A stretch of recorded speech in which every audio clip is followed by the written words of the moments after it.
Hey.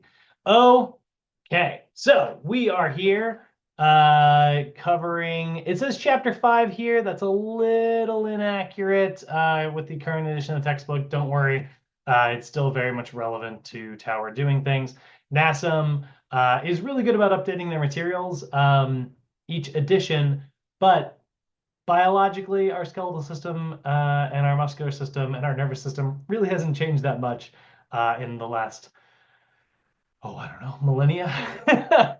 So a lot of the information, it's basically the same here. So this number may be a little bit accurate, but inaccurate, but the information is still great. So purpose of today's lesson is to give the fitness professional concepts that are going to give you guys not only the definition of things, which is very helpful. We got to have a pretty clear way to talk about things and define things. Defining things is absolutely key in the world of anatomy and physiology. If we have slightly different definitions of things, that could be pretty dangerous. That's why we don't use the term, the top part of the body or the lower part. We use more specific terms like superior and inferior. The structure, so we are going to understand some of the anatomy of how things look and how they're shaped as we get into some neurons today, some of my favorite stuff to talk about. And then the function, we're going to go over the overall physiology of how these things operate. You guys are going to hear me say something. I am too much of a wimp to have any tattoos because I am not a fan of needles and also that type of commitment. But if I ever got a tattoo, I think what I would get would just be form follows function. That is a phrase you are going to hear me say a lot. And basically it just means that things are shaped a very specific way because they act a very specific way. And when we look at anatomy and physiology, it is just a very clear example of how everything in the universe, and I can say that with utmost certainty, looks a certain way because it acts a certain way, and vice versa. So, bone cells are hard because they have to be long levers and they have to protect all the delicate structures in the body. And your delicate structures are protected because there is something hard surrounding them. And so these two things are very, very much intertwined. It is one of my favorite things to say. So you're going to see a lot of examples of that. Uh-oh, Aaron. She's calling me 1 second. Then we understand some of our basic anatomic structures and their physiological components. And then that's going to give you guys pretty good insight on how the kinetic chain operates. And that's what we're going to talk about for these first couple days. We're going to mostly focus on understanding our nervous, skeletal, and muscular systems. Today we're focused on nervous and skeletal, and we'll talk about how they adapt, how they respond to stress, and sort of what they are. So just introing everything before we dive in a little bit deeper. 1 second here.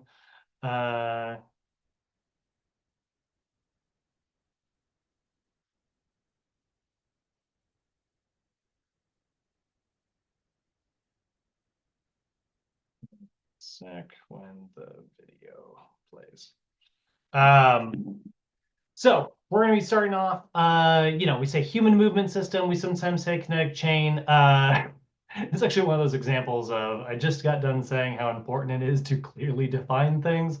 Those are the same thing. There's nothing worse than a definition with two definitions.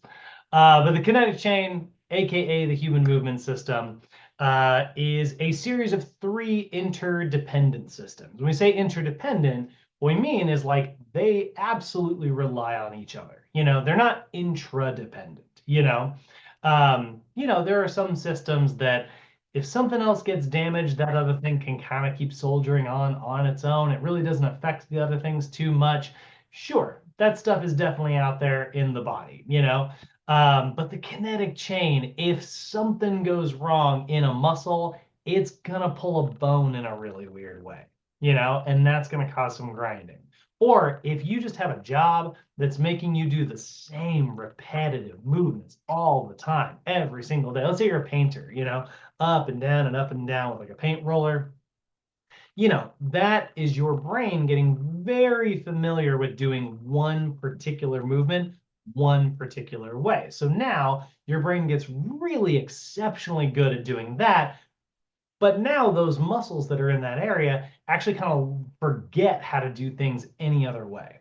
So now your nervous system is affecting your muscular system, which again comes back to dragging around your skeletal system in a way that's going to cause some grinding. If you are at a job where you sit all day, if we just look at the action of, sitting in a chair, take a look at this, and you look at this picture and it's like, that's, the person's so upright. That's a pretty, but they are in hip flexion right here, and so their hip flexors are in a shortened position. Her glutes are in a lengthened position.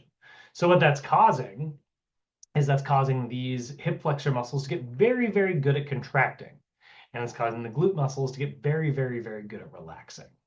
And so eventually that can cause an anterior pelvic tilt.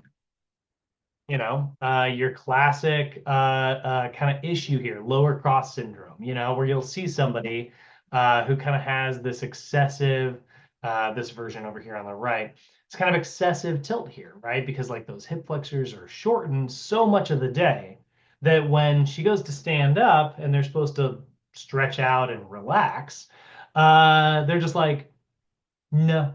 I'm really good at this. I'm going to keep doing it. They get so used to being in a shortened position, going to stay that way. So as hip flexors get really tight, those glute muscles are like, yeah, I've been on vacation all day. Why would I want to go back to work? Glute muscles start relaxing a little bit more than they're supposed to. So now we start to have alterations in our pelvis. And on top of that, you've got your spine, and so now you've got excessive lumbar extension, which is going to cause some, could possibly cause some grinding back here, cause some gaping over here, and it weakens the entire core.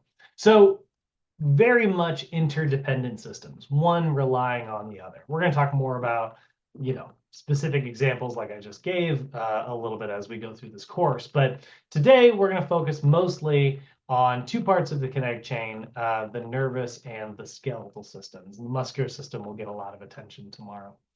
So kinetic chain, where does that word come from? Kinetic meaning forces, and chain being a system of things all linked together. I'm sure everybody in here has heard the phrase, a chain is only as strong as its weakest link, right? So if your nervous system isn't functioning properly, it's moving your muscular system in the wrong way. If your skeletal system, is not functioning properly, then your muscular system cannot manipulate it correctly. Just a quick show of hands, just a very fast class survey here. And we'll even do, like, you can give me a full-blown show of hands. Anybody in here get a clicking in their shoulder when they do this particular motion?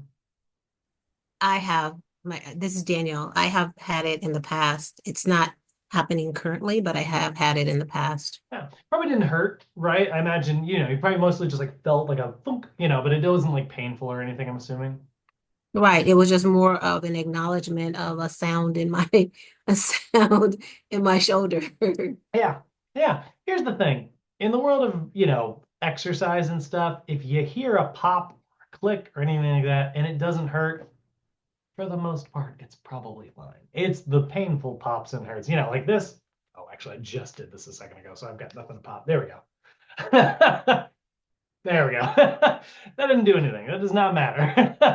uh, I can't crack anything for the life of me, like my fingers, my anything. really? Like I'm literally trying as we speak. I'll get like a little, boop, but that's about it. Are you hypermobile? Do you find can if you go like this, right? This like palm up, does your elbow bend down here? Uh, no. No? Dang. All right. Sometimes people who are like, hypermobile can really get away with no clicking in there. Now my knees will click, clickety clack, and click clack all day. Yeah. I can do my thumbs uh constantly. Like that one is just constant.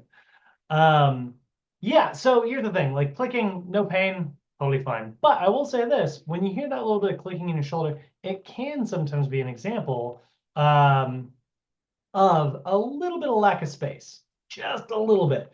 And so it could be an early warning sign. It's not the same as like a cracked knuckle. It can be an early warning sign of like shoulder impingement. And it just means that your bones are probably a little bit out of alignment, probably because you might sit in a certain posture all day long, so the muscles are kind of moving around. So we see shoulder impingement, something that we all very commonly work with a lot in this field. And it's where sometimes that supraspinatus muscle, which is this one right here, actually gets a little bit trapped under this. Now, in shoulder impingement, it can be very, very, very painful. In very extreme state, it can cause like limited range of motion. It can be a real, real problem. You get a little bit of a click, and it's always kind of just stayed there. Probably not the end of the world, but it could sometimes be an early warning sign. So maybe a good idea to work on that upper body flexibility. Restore the flexibility to the muscles that surround that area. And then work on training your nervous system how to stabilize and control that shoulder more effectively. And that's going to hold those bones at a much better alignment. So it's kind of the crux of everything in this course that we're talking about here, is where we're talking a lot about understanding our human movement system as a whole. And once we understand that, we can start talking about assessments. We can understand you move a little bit like Samantha. I'm chomping at the bit for tomorrow because now I want to know if you are a little flexible, or if you are hypermobile. We'll goof around tomorrow and maybe do a hypermobility test or two. Down for it. Which if you are, congrats, because most people are hypomobile. That'd be Again, pretty cool to know. yeah. My gosh darn hamstrings. So all of these components, these three main systems, the nervous system creating the communication network throughout the body, the muscular system generating internal tension to be able to, contract and relax and manipulate, the skeletal system, and then the skeletal system, your framework. All three of these systems have to work together to create movement. Any of them are out of whack, they're all out of whack. And that's why there's this kind of big movement in the last few years of like the anti-stretching movement, where it's like, stop stretching all the time, And here's the thing, I get that argument. I know where it's coming from. A lot of you guys are like, don't stretch before you work out. It's a little bit, the problem is it comes from a place of good information, but it was sort of misinterpreted. But I do get it. Like, how many of you guys have tried to work on your flexibility and you stretch and you stretch and you stretch and you're not getting any more flexible? I don't know. It happens to a lot of people. My clients are like, I don't get it. I'm opening up my chest all the time, but I just get these rounded shoulders. And it's like, well, here's the thing. Like, that's really good that you're still doing that. Like, you should continue working on trying to increase that mobility. That's a great thing. The issue is you're only addressing half the problem because your muscles generate this internal tension. One of them that's really tight is generating too much internal tension. It won't let go when it's supposed to. So you're stretching it in the hopes that it will deactivate the nervous system aspect of it and get it to kind of relax. But you didn't jump over to the other side of the joint to pull it back the other way. And that's the issue here. Like, so many people are like anti-stretching right now. And it's because like they've found that they've gotten better results doing strength training and training the things that are weak rather than stretching the things that are overly strong. And both are actually pretty good strategies on their own, but they are an incredible strategy when you put them together. I feel like stretching is really, really important though. People fail to realize that even like before and after training, not just before. Yeah, absolutely. And it doesn't quite work the way people kind of think it does, which is always kind of funny. Like, it's not about, you're not stretching because it just makes your muscles more pliable, although that is something that does kind of naturally happen, it's not like, it's not like bread. You're like, you're not making pizza dough here. and you're just getting it to slowly relax, you're training the nervous system to say like, hey, this is the range of motion you're supposed to have. And your nervous system goes, oh, I didn't know we could do that. But if you only do that half and you don't flip to the other side of the joint and actively pull that joint into the range of motion using the strength training on the other side of things, you're only getting half your results, or probably less than half actually, just because they work so well in conjunction. So that's, again, what assessments are all about. Not only am I going to teach you guys how to stretch out the stuff that is tight, we also want to talk about how to strengthen the stuff that is weak. When you put them together, much more effective strategy. So today we are focused primarily, like I said, on nervous and skeletal. We're going to go ahead and dive into the nervous system here real quick. Now, we're going to do something that I sometimes do this in different order, depending on what the class is. Today, I find it a little bit more effective to show this video ahead of time. So I have a little video to show you guys. It is not a video that I made. It is available for free on YouTube. I don't know if you guys have ever watched Crash Course. Let's see here. Crash Course Nervous System. But this is going to be a very brief overview of our nervous system. Now, I will say this. It moves real fast. This is a free video. The guys that make this at Crash Course, the guy that hosts it, his name is Hank Green. He talks real fast. I talk fast, but this guy talks real fast.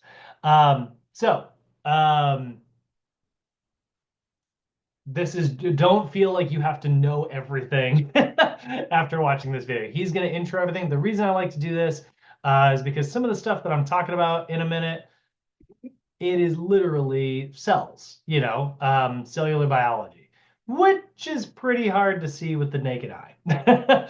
So they've got really great animations. I love to show this ahead of time.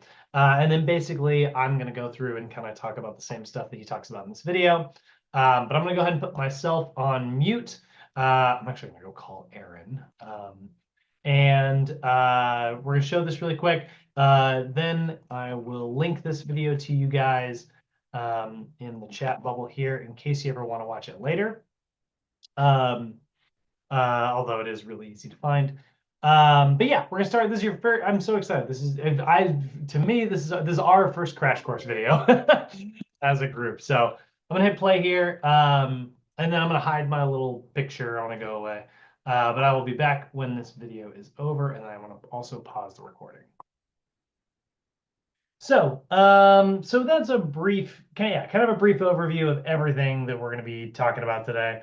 Obviously very complex, obviously a lot of small working parts that we got to get familiar with. But basically, what I want you guys walking away from this lesson with is like a good understanding of that, like your nervous system's in charge of controlling things. And it works a little bit differently than you sometimes might think something works, like if you consider like what's a weird example? Weird example would be like a bike pump, you pump it down, yeah, actively as you're pushing down on it, air is going into, a basketball or something. But like, if you kind of passively let go, it kind of just it can kind of, some of the air slowly leaks out, it kind of goes back to homeostasis on its own. Your nervous system doesn't really operate that way. Your nervous system is very much like, okay, let's turn something up. We want it to go back to normal. Let's turn it back down. So it's very much like an active functional thing going in very much two directions. So we're going to divide those sections down like into, we've got our central nervous system and we've got our peripheral nervous system. So if you look at the difference between these two, typing is hard. If we look at the two differences here, your central nervous system, that's going to be your brain and your spinal cord, okay? So you look here, here's kind of a good picture kind of showing the different sections. So the brain and the spinal cord are kind of like the command center of your whole nervous system. All of the decision making is happening either in the brain, which is probably pretty obvious, but also in the spine. There's actually a lot of decision making that your spine makes, believe it or not. Now, oh, hold on, let's sneeze. Boy. Now, I will say this, they are different types of decisions being made. Your brain is a big, nerdy lump of cells, and it loves to wax philosophical and it loves to get into the nitty-gritty details and really think about things. So when you have a very complex decision to make, it is going to be made at your brain. But your spine is also pretty good at making decisions and directing the rest of your body, like what to do. In fact, you've all experienced this many times. James, I'm going to use you as an example just because you said you're a martial artist. It's a sport involving like very explosive movement, like very biometric, fast stuff. And so you can actually see your spine sort of helping with decision making when you see very explosive things. I'll actually give you an example right now, just while we're here on camera. I'm gonna take my arm and I'm just gonna throw it backwards, right? I want you to go ahead and picture me as like pitching a baseball, for instance. So if I go like this and I just throw my arm back, what you're gonna notice is that it kind of naturally sprung back this way. Like if I pull it back here, it kind of naturally wants to spring back in the opposite direction pretty quickly. Now, obviously, some of that could just be, well, yeah, your muscles and your ligaments and stuff, they're just kind of naturally pulling back the other way. Sure, but there is a little bit of actual contraction taking place when I rapidly stretch the muscles of my shoulders. To give you an example that you guys are probably a little bit more familiar with, you guys have all probably been to the doctor and your doctor has smacked you on the knee with that little hammer, right? They've got that little, hammer there and they actually smack you with it, but they do it in a very specific spot. What they're actually doing there um, is they're actually, not the reflex, they're actually hitting the hammer on this section of tendon right in here. That's a picture of an inflamed one, but just imagine a regular part of this tendon here. So this is your patellar tendon, just below the kneecap there. Now, in your tendons, there's a little sensory receptor that is part of your nervous system.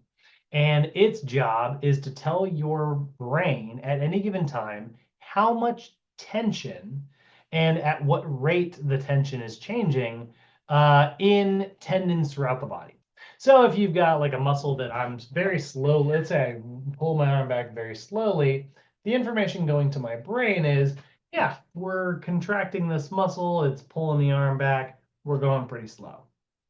And so that information is going to go up to my central nervous system. It's going to go, from the peripheral nervous system, actually, we'll get to that in a second, and then travel up the spine. And then my brain's going to go, okay, well, yeah, we're moving pretty slow. That's pretty safe.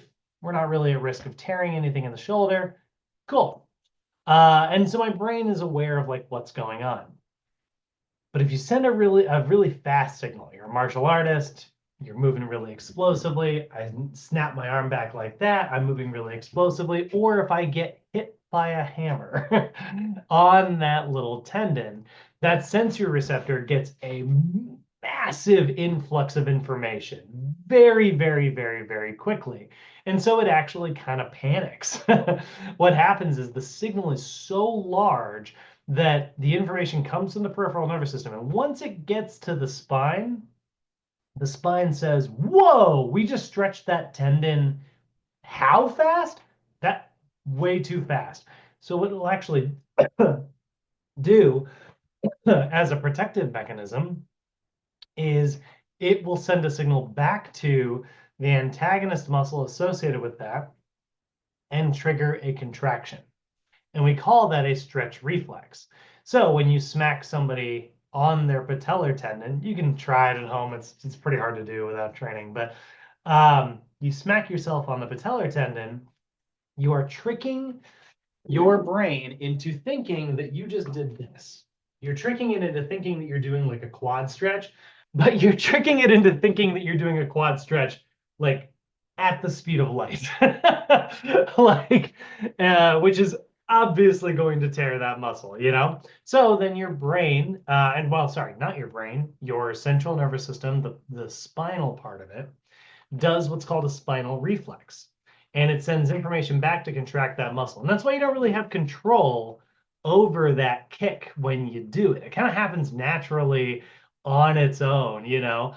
Um, it's your central nervous system doing what's called a simple reflex. It's simple because, you know, it also isn't very clean, you know, like you didn't really control kicking that leg forward. You know, you're not really aiming, you're not targeting, you're not being very specific, you know, you're just doing it.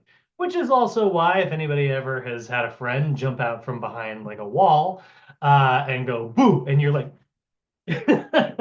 you kind of flail a little bit. You don't really have a lot of control over how you are responding to getting scared by something, or, you know, a spider walking on your leg and you just kind of naturally. These are all very simple things that happen very quickly. And, you know, a lot of times you end up hurting yourself when you do something like you smack your hand into something like, you know, you weren't controlled. It was a simple reflex. It wasn't a controlled reflex. So both of those things are control signals, and they are both happening from your central nervous system. So your central nervous system is the command center. It takes information in order to interpret it, and it sends information out in order to respond to different things. Does that make sense, everybody? We feel pretty good about central system? Sounds like it. So then the other system, the other half of this you've got is your peripheral nervous system. Now, the peripheral nervous system isn't responsible for making any decisions. It is your nervous system, but it doesn't do any decision making. Its job is instead to gather the information in order to get it to the central system, because then the central system is going to interpret that information. Or its job is to take the information from the central system and do what it says. Like if my brain says, hey, squeeze your right bicep, I'm going to squeeze my right bicep and that's going to bend my elbow. So the central system made the decision. It traveled down from my brain to whatever part of the spine it's going to go to. Then it's going to relay that information to my peripheral system. Peripheral system is going to send that information to my bicep muscle, and that's going to trigger the contraction. So the central system is the command center, and the peripheral system is responsible for gathering information and sending that information away. So that is a two-way street, right?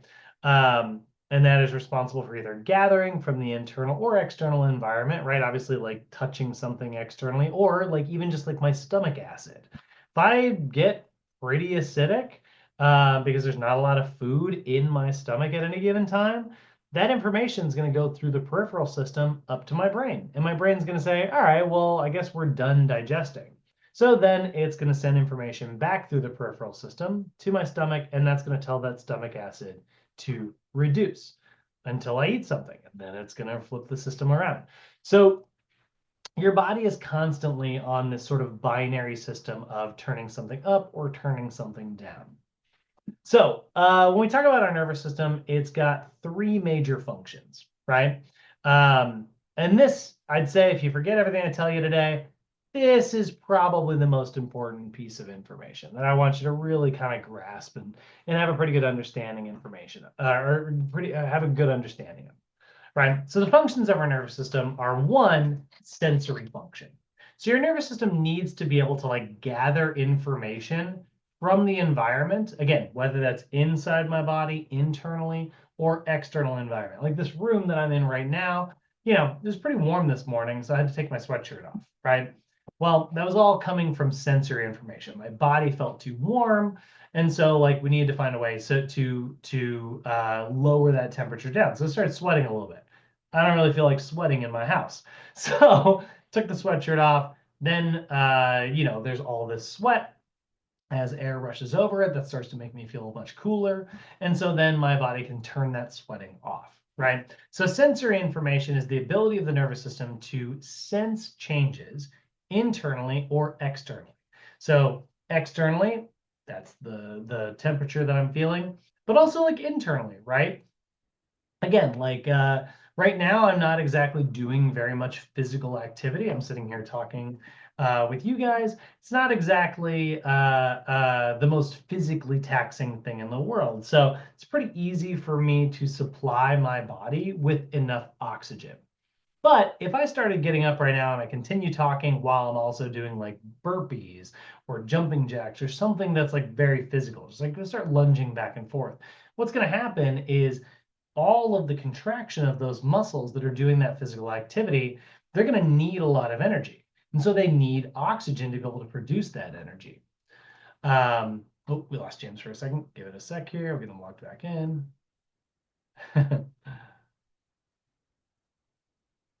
Hey, there we go. We got you back. So if I'm talking right now and I start like being very physically active, that takes a lot of energy. But I might have a lack of energy in those muscles. They start to burn a little bit, like they're not really having an easy time keeping up. So what my body is going to sense is that there's a lot of lactic acid running through my bloodstream that's being produced by my leg muscles. And so that lactic acid runs past some sensory receptors, and my body goes, whew, man, our blood is acidic right now, right? So now it knows that we're doing some type of physical work. So we can either sense changes externally or internally. Now, the next thing that's going to happen is we call integrative function. And integrative function is your nervous system's ability to analyze and interpret all of the information that it's receiving, right? So we just got a bunch of acid running through my blood. My body goes, yeah, that's pretty acidic. There, we must be doing physical activity. We must be, oh, we're exercising right now, right? So that's, again, an interpretation. Or, oh man, our temperature is really going up, right? Like it's getting pretty warm in here. The sensory receptors on the skin can really feel some like high temperature happening right now. We must be in a warm room, right? So your nervous system gathers information, but it also interprets that information based on prior experience. And then lastly, and the other half of the interpretation thing is what to do about it, right? Like once the information comes in, it's like, great, well, now we know. But what do we do, right? Well, in the case of a high temperature, my body goes, okay, well, let's start sweating. We'll put out some liquid on the skin. That means that, that'll cool us down. And we'll move the blood more to the surface of the skin. So as air rushes past that past that water, it'll cool down. And then that cool temperature will get, transferred onto the red blood cells. We'll pump that around. We'll lower our body temperature. So then it has to actually do all of that. So it opens up my pores using motor function. It produces some sweat, releasing some of that liquid onto the skin, and it dilates the blood vessels near the surface of the skin and moves that blood closer. So all of that can take place. That is all under the control of our nervous system. It's a motor function. It's the neuromuscular response to the sensory information we got earlier, right? Or again, we look at what was my second example? Internally. Oh yeah, lactic acid. So there's lactic acid running through the blood, right? Since the acid went up, interpreted that as saying, oh, we must be exercising. You know what we should do? We should breathe a little bit harder, and that'll bring more oxygen in. So then motor function increases my heart rate, starts making it pump faster, increases my rate of breathing, makes it start breathing a little bit more, and starts driving more oxygen into my red blood cells. And that's how your nervous system basically functions, the three major things. Now, let's use an example that's a little bit more, related to what we do for a living, right? So let's say I've got a 5-pound dumbbell. And I go pick that 5-pound dumbbell up and I try to lift it. Now, at first, my body's going to, need to get the information and say, well, how heavy is this dumbbell? So sensory information is going to run that information past previous experiences. And it's going to say about 5 pounds. Then it's going to interpret that information and say, okay, well, if it's 5 pounds, we've lifted that much in the past. This is how many muscle cells you're going to need to recruit in order to lift that dumbbell. So then it will go to recruit those muscles, those muscle cells in particular. And so motor function is the response of moving them. I set that dumbbell down, I grab a 10-pound dumbbell. Well, new sensory information comes in, new information upon decision making goes out, and new motor units are recruited in order to move that dumbbell around. And that's how we create human movement. And that all sounds great. That's all perfect when I lay it out like that. And everything is like, great. Information comes in, you interpret it, information goes out, and we move flawlessly. And none of us have ever had an injury before. And we've all moved perfectly the way that we were supposed to every single time throughout our entire life. Right? Right? Right. No. No. God dang it. Unfortunately, this information can get skewed, bad form, bad habits. I mean, I'm sitting here with a bad habit right now. Like I got one leg like tucked under my other one while I'm sitting here. Shouldn't do that, what that's doing is that's stretching one leg out but not the other one, and eventually I'm gonna get a gosh darn scoliosis, and so it's all based on information. Your body's constantly getting information coming in, but unfortunately, we don't always interpret that information perfectly. I don't know about you guys, but I have been wrong in the past, about one thing or another here or there. Um, like I said, if you forget everything I tell you today, the thing I want you to remember, this section right here, and then this term right here, proprioception. So, proprioception, you might have heard this term in other classes before, but this is your body's ability to sense the relative position of adjacent body parts. Or another good way to say this is it is your body's spatial awareness. It's your body's ability to understand what position it's in, what it's doing at any given time. Because again, your brain can't see your left hand, but it can feel how much tension is in the different parts of your finger, here or there. And that can tell it what position it's in based on what it's experienced in the past. I'm going to give you guys a really weird example here. Let's say I'm holding a box.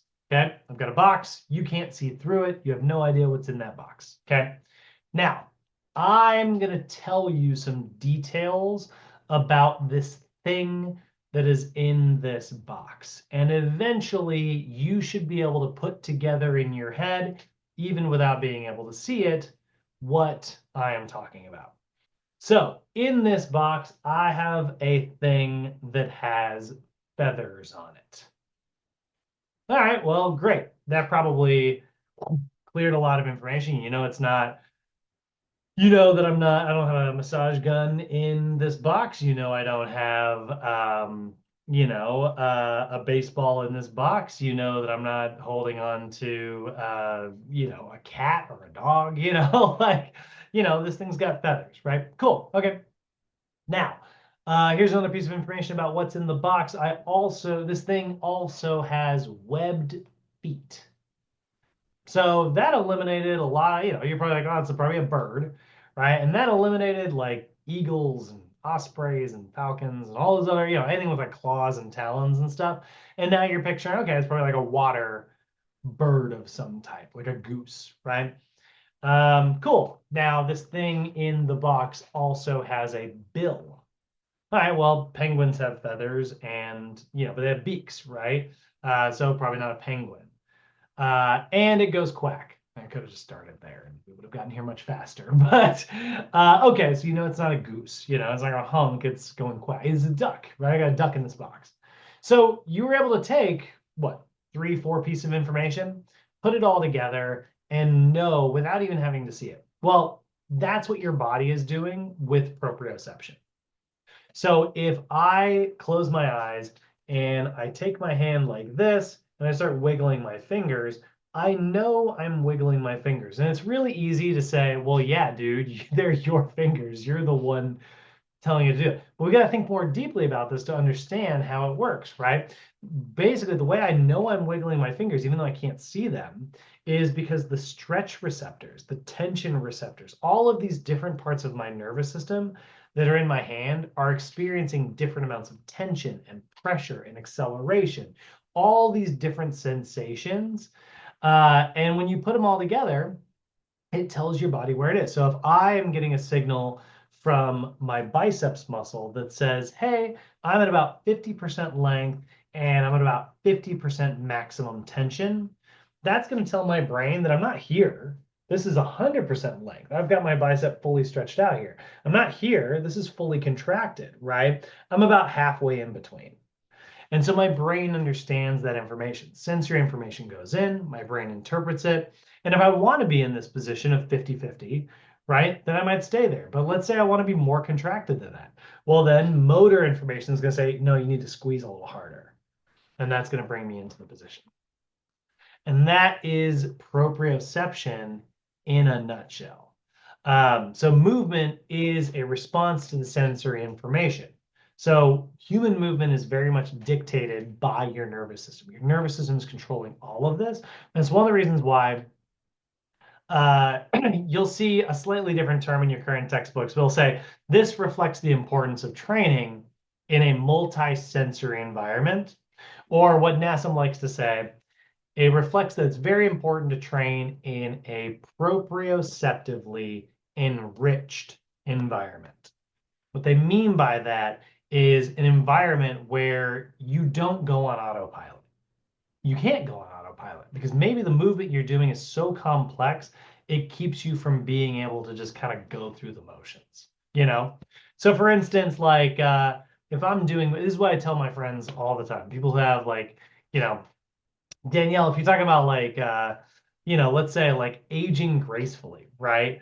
Let's say you are just gonna take a standard workout routine that you find on the internet, like a really basic one. Again, I like that those exist. I think a more specific routine would be better. But here's what I would say is something that's going to be valuable, whether you're in your 20s, 30s, 40s, 50s, whatever. If you're going to do bicep curls, go stand on a squishy pad. You Do your said stand bicep on curls. a, What's that? you said stand on a, Squishy pad. got it. Okay. Or stand on one leg, because here's the thing. Here's what I know about getting old. If I'm standing on one leg and I'm doing my bicep curls like this, I'm definitely going to be able to move when I'm standing like this. This is going to make me better here.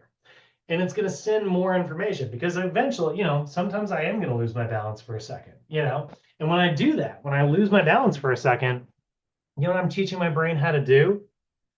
How to get me back to neutral, and say like, oh, I started tipping over like this. And it took, you ever like lose your balance? What happens? You go like this. You're like, you go back and forth and back and forth. That's my body trying to like, let's try 10 pounds of pressure to get us back to neutral. Whoa, too much. Okay, we're back here. Okay, let's try 9 pounds of pressure. Oh, not enough. Okay, let's try 9.5 pounds of pressure. And that's what gets me back to neutral. That information, when you train in a wobbly environment or a proprioceptively enriched environment, that information translates into your brain and you are getting, information on how to keep your core engaged, how to stay strong, and how to engage your balance. And that's the better your proprioception is, guys, the better your posture is going to be, the better your human movement's going to be, the better everything is going to be. I have a little example about that too. So I've had knee surgeries. I have sports and dancer knees, so they are horrible knees. Fair enough. And I started doing just a little knee workout that I found on an app. Okay. And I noticed it was honestly kind of making it worse. Like I started getting like a clicking in my knee, or like it kind of felt like what you would feel stretching a cotton ball would feel like in your knee. Okay. Sure. Yeah. So I actually went to a trainer to where we started doing more of like knee strengthening workouts and things of that sort, and cold plunging, which did help a lot more. So you do have to have kind of like a core somebody be able to help you with your core reasoning, not just, oh, I just want to work out and let's just get these workouts done. Actually have an effective, Yeah, you gotta an move effective specific. reason. So yeah, one of the most positive ways to create long-term results, get the muscles around your knee that are supposed to be there to like hold you in the correct alignment, one of the best things you can do is like get those global muscles in that area turned on to stabilize in all the different directions. And the better you can do that, As the in like better your your brain's going to thighs and understand. calves and chins. Mm-hmm. Is that what you're speaking of? Yes, but also more like honestly, specifically just in the knee, like you've got 4 quadriceps muscles, two of them are pulling in opposite directions. If this one's pulling too hard, let's get this one to pull and get this one to relax. And then we can get you back to neutral, and we can create global stability. Right. Understood. Yeah, it's just like your driving instructor probably said, hands at 10 and 2. Right. You get a lot more control when you're holding both sides rather than, doing this kind of thing. Although that's not the best example because it's very easy to grab with one hand. Right. Okay. Heard. So yeah, best way to create positive long-term results, train in, we call it a proprioceptively enriched environment and, obviously with good posture. We lost James. Give me 1 second.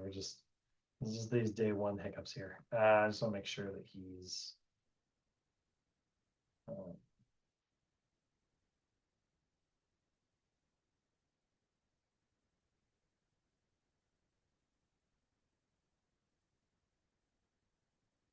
Sure he knows he can get back in whenever he wants.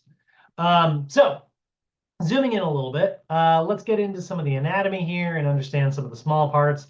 First thing we're going to look at is the neuron. So the neuron is the functional unit of your nervous system. There's a big fancy way of saying your nervous system is made up of this cell, not muscle cells, although those are important. Oh, there he is. It's made of neurons, right? And so, just to pull up a picture, we're gonna go back in time here. Let's go back. Let's take a look at a classic high school biology cell. So you go back in time, you guys probably remember, probably remember seeing these in textbooks in your old bio class. I'm gonna pick a simple one here. Yeah, there we go. Here's the simplest simplest little picture of a cell. I got a fun little fact for you guys. I know we all learned. Oh, don't even worry about it, James. I totally get it. We probably all, we all learned with this type of cell, but here's a fun little dirty fact for you. Guys, there is not a single cell in your body that looks like this. Like not one. This is the one that we all learn about. What this is supposed to be is it's a really good diagram that has everything that a cell in the body probably could have, but it doesn't have any of the special stuff that make up your individual cells. So while this is a really good picture, and honestly, I'm probably going to use this in the future a couple times with you guys, if we're actually looking at a specific cell, it doesn't just look like this, Let's pull up a picture of like what an actual neuron looks like, because this little blobby cell here, it wouldn't have any function. Again, form follows function, right? So it has to be specifically shaped to do specific things. So if you look at a neuron, neurons look a little bit more like this. Now, at their center, you'll notice, well, that does kind of look like that little picture I just pulled up a minute ago, Like all this stuff in here, big old nucleus, endoplasmic reticulums, mitochondria, and lysosomes and stuff. Totally, right? It's got this, it's got this, it's got these little guys. It actually does have a lot of but what this kind of basic high school biology cell picture is missing is this very unique shape.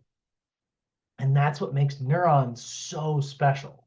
This shape allows them to create the communication network because here's the thing, that's what your nervous system needs to do. It needs to be a network, So it needs to have a whole bunch of branches and a whole bunch of fingers and a big long tail in order to be able to connect to other neurons, right? So this neuron here needs to be able to branch out and grab this neuron over here, which needs to be able to branch out and grab this neuron over here. Because there is so much to experience in the universe that like we have to be able to create all these different signals, but we only have so many neurons, you know? Don't get me wrong, you billions. You have many, many neurons. But what's interesting is if you went from neuron A to B to C to D, that might be something that tastes really salty, you know? So neuron A, B, C, D, if it goes in that sequence, A, B, C, D, A, B, C, D, that is you putting something salty on your tongue, your nervous system experiencing, and be like, oh, yeah, it tastes salty. But if it went from neuron A to neuron C to D to F, right? That might be something that tastes sweet. Now, it might have started in the same spot, but it took a different path. And because it took a different path, it's a different signal. And that's how your brain codes information. So these neurons have to all be very much interconnected because what happens if something goes wrong? What happens if one day, your nervous system gets damaged, right? Well, it has to be able to find a new path in order to get there. And that's another reason why everything is so interlinked and why neurons shape is so important. So it's got all the normal stuff. It's got a cell body and all those normal organelles that you're going to see. It's got a nucleus. They've got mitochondria, lysosomes, little Golgi apparatus, right? But what makes neurons unique is they've got this big long tail. They've got what's called the axon, right? And the axon is this big tail here. Now, that also is very special because again, I said your nervous system needs to be able to communicate. It does that through a series of electrochemical signals. What I mean by electrochemical is just we use chemicals, sodium and potassium in particular, to generate electricity. They kind of act like little batteries. And so your neurons are very good at swapping sodium and potassium back and forth and creating a little bit of electric charge. This is why Gatorade is said to help with things like cramping and things like that. It has electrolytes in it, sodium and potassium. We'll talk more about that in later classes. But now it's going to generate that electricity. Now that electricity is always going to travel away from the cell body, down the axon, into these little terminals here called synaptic terminals. And that's where it's either going to connect to a different neuron or it's going to connect maybe to a muscle cell, right? And if it connects to a muscle cell, well, then it's going to tell that muscle, hey, you need to do your contraction, right? So we call that when one neuron meets with another one, we call that a synapse. This is very pixelated. I'm sorry, you probably can't see that. But this neuron information travels down, touches this neuron, and the point where they meet, we call that a synapse. So right in here would be like a little synapse. So now I've got this really good network of neurons running throughout my body. And they're going to go ahead and send that information all the way from head to toe. I've got to be able to get information from, my right pinky toe all the way up to my brain and back. I got to have a lot of neurons connecting from place to place to place. So the axon is the tail, and then all those little fingers that reach out right here, they kind of branch out. Those are what we call dendrites. And dendrite is actually, I think, a Greek word that means tree. So it looks like a bunch of branches of a tree. And so that is how your nervous system creates this communication network. So we're going to name 3 different types of neurons here. You don't really have to have these super memorized in terms of their individual names. But they'll be very easy to memorize because they are going to very much mirror our function from earlier. Remember, we have sensory function, integrative function, and motor function. Well, neurons, like I said, they only ever travel from body to tail. They don't go backwards. So if you need to get information going to the foot, and then you need to get information back from the foot, then you're going to need two different neurons facing in different directions. So we have sensory neurons. These transmit what we call afferent nerve impulses. Now, I will say this. I'm sorry that you have to learn these terms. Afferent and efferent. I'm going to try really hard to enunciate and be as clear as possible. Sometimes you'll hear people say efferent because it's easier to hear, but that is mispronouncing it. So you have afferent neurons. Afferent neurons are sensory neurons. They go from an effector site, like the foot, towards the brain. Okay, so sensory neurons are always traveling towards the brain. Okay, they are affected by outside sources to gather information about the outside, or it could be like in a muscle. Again, sensing whatever length that muscle is, and then sending that information to the brain so the brain understands what position you're standing in. Then on the flip side, facing the opposite direction, you have your motor neurons. They're going to transmit efferent nerve impulses from the brain to an effector site. So they're totally the opposite of sensory neurons, right? So they are efferent neurons, and they are affected, they have an effect on outside stuff. So sensory neurons are affected by something. Motor neurons affect something else, right? So a motor neuron would push, whoop, well, that's a sharp needle thing in my room now. A motor neuron would have an effect on this. A sensory neuron would be if I poked my finger into that sharp little thing and started bleeding, right? It had an effect on me.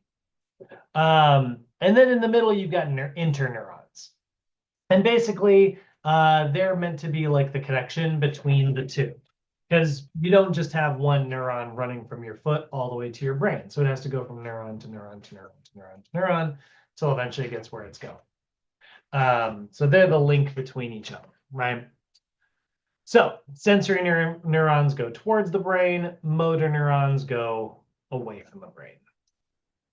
Any questions so far, guys? How are y'all feeling? Questions, comments, concerns?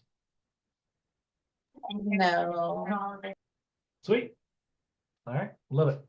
All right, well, let's go back and take a look at how the brain is divided one more time. So again, we've got our brain and our spinal cord here. That's our central nervous system. So we'll go ahead and put that up here. All right, so we'll say the brain and spinal cord. So that's our central nervous system there. Okay. Actually,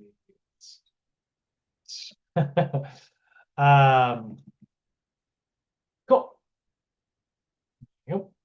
Now, from there, we have also got our peripheral nervous system.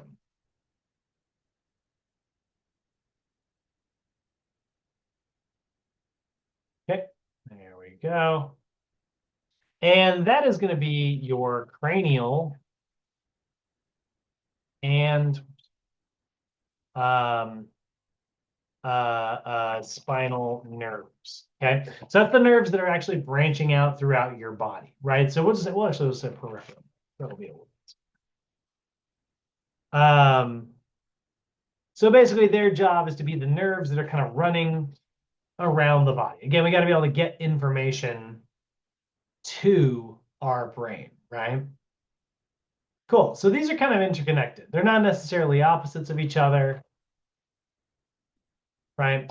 But everything has to travel through the peripheral nervous system if you want it to get there. You know, I need the information to get from my brain to my eyes, or I guess it'd be the other way around, right? From my eyes to my brain, I need to be able to like travel through the peripheral parts of those nerves. So from there, we're going to divide down.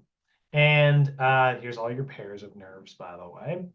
And then you've got in your peripheral system, it's going to divide into two different directions, right? You've got your somatic nervous system, which is responsible for all your conscious, voluntary responses, right? Like if you're listening to this right now and you're nodding your head, you're like, okay, that makes sense, right? That is something you're choosing to do. That's a very conscious effort, right? That is very much a somatic response.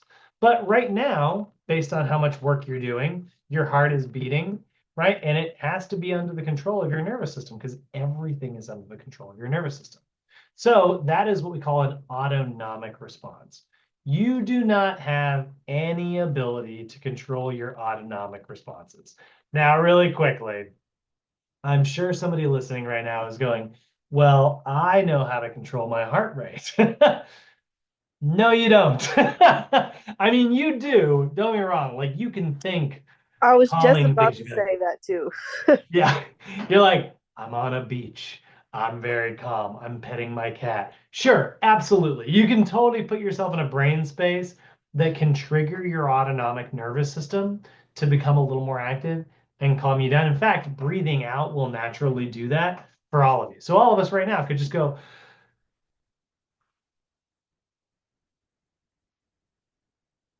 very slowly and it will lower your heart rate. But you cannot say, you can't stop your heart. You can't start your heart. You can't make it beat when you want it to. It's autonomic. Trust me, you don't want control of this. So our peripheral system is going to kind of divide down into two different divisions here, right? We're going to have somatic responses,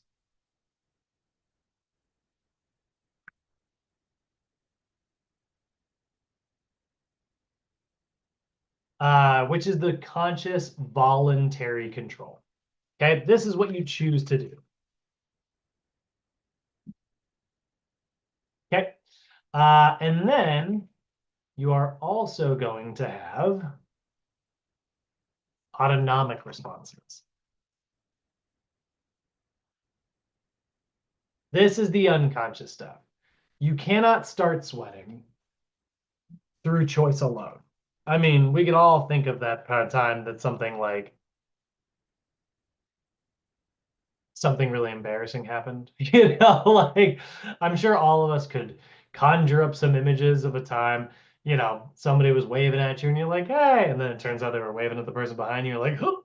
And your skin can get all prickly and you can maybe start sweating a little bit. Sure, we can all conjure up times that, we've had something awkward happen in our lives.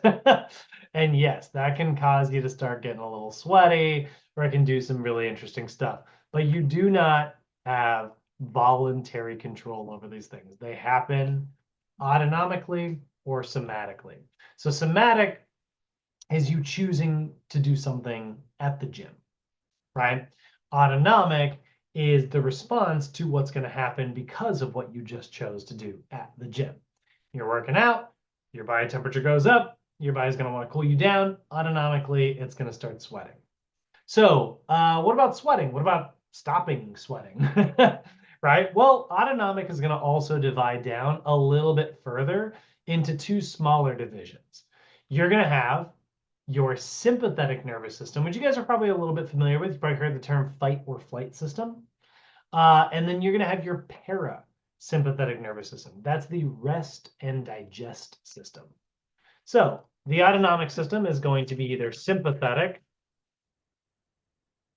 Whoop, that's not how you spell that. Oh, really quickly, just to address that since it's day one with all of you guys.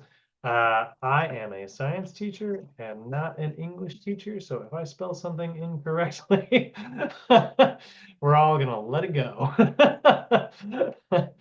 So sympathetic is your fight or flight.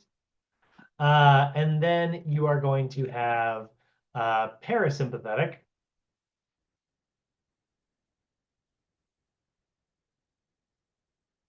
which is rest and digest.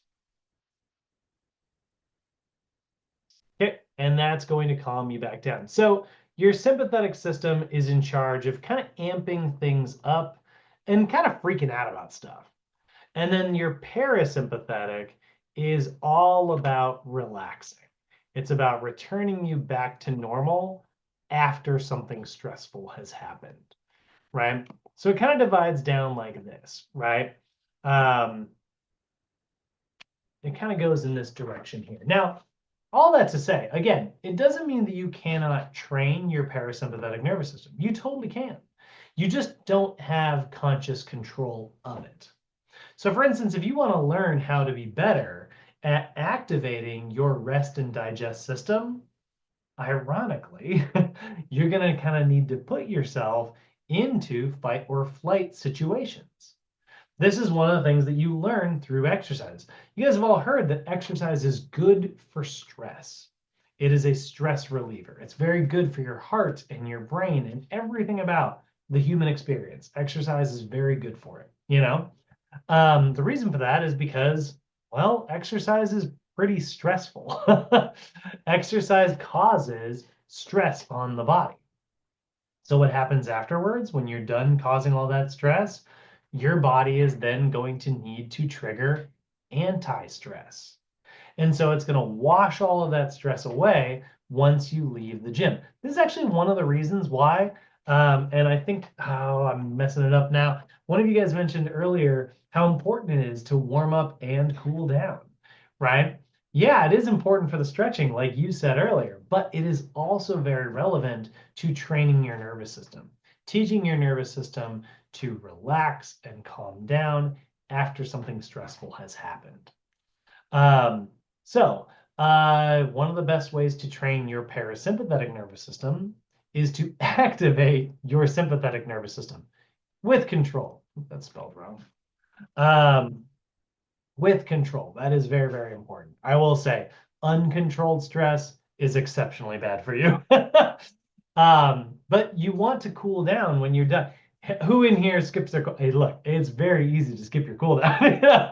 You're like, all the stuff that gave me the sexy beach muscles is done. I'm all right. Now I'm ready to go home. But it's very important. Like when you're done working out, breathe, slow your breathing down, relax and walk, because that is triggering to your body. Hey, we survived all the stressful stuff. Good job, me. You crushed it today. Let's go ahead and return everything, relax, and let's get out of here. And so that actual, like that cool down at the end of your workout is a really important way to make sure that you're getting the benefits of exercise, because it's going to help you train to learn how to de-stress afterwards. A little bit of a different topic compared to what we're actually talking about today, but still very fun to talk about. Okay, so that is sort of our little flow chart there for understanding, how this stuff works. Again, it's going to go to, it's going to go from. The next thing we need to look at in terms of human movement is we have to understand the difference when we are talking about sensory receptors. So here's the thing about like information, right? That information is gathered by a lot of different little cells that all look a little bit different, that all do slightly different things throughout your body. I mean, think about how many things you can experience as a human. Although, weirdly enough, this is a fun fact for you guys.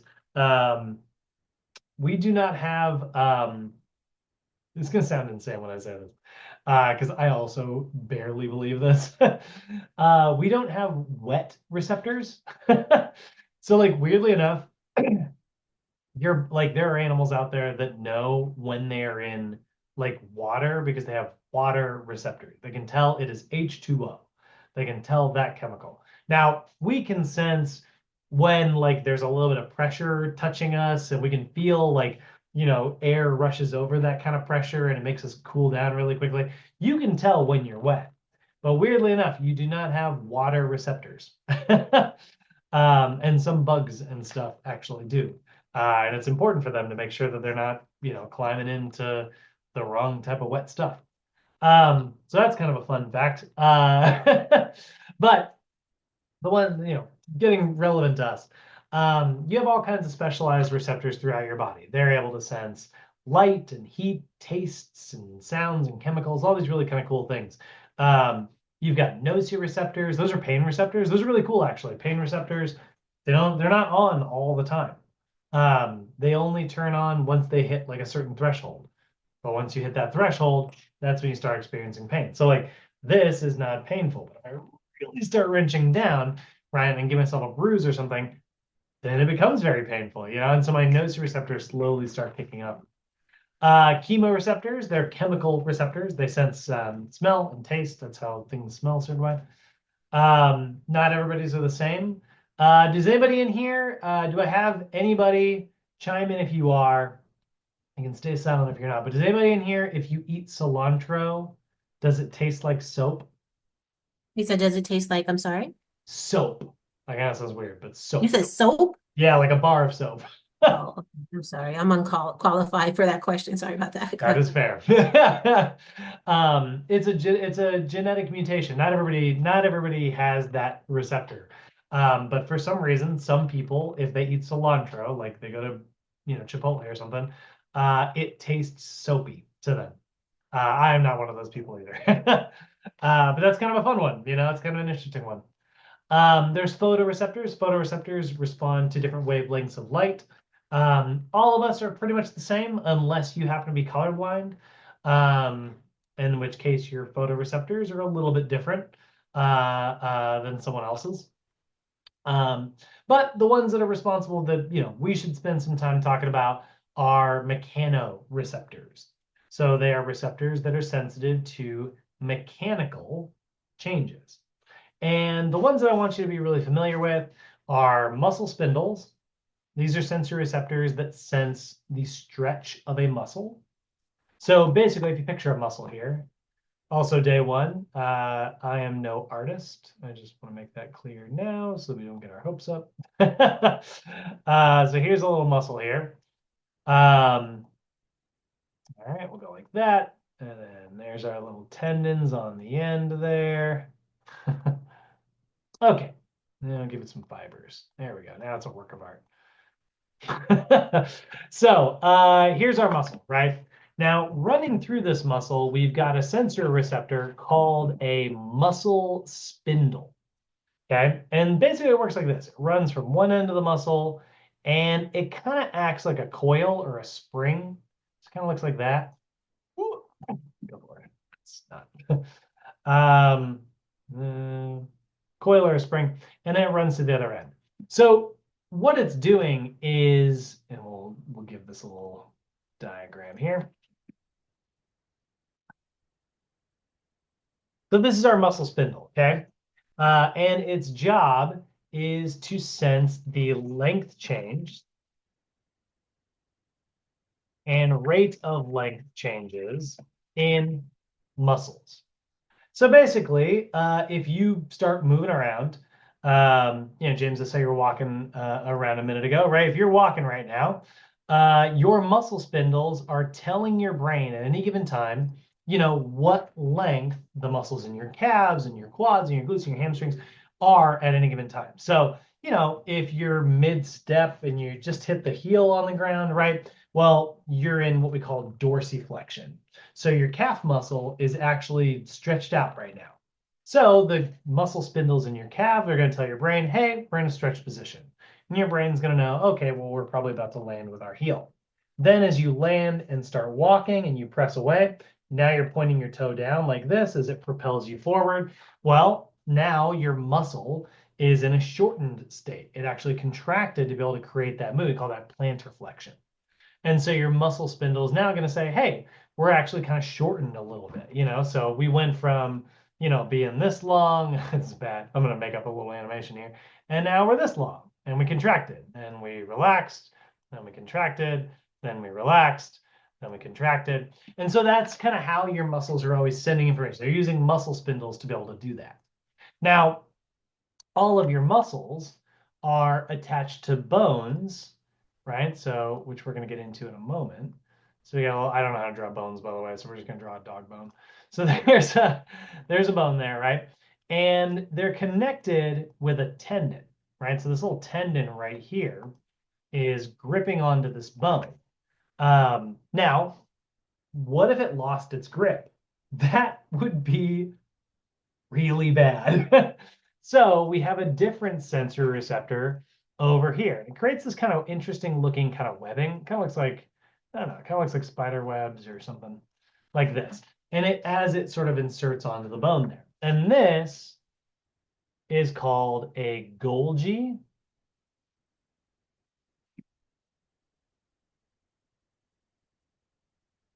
tendon organ, or GTO, if you want to call it that. You'll sometimes see it shortened to GTO in your textbooks and stuff.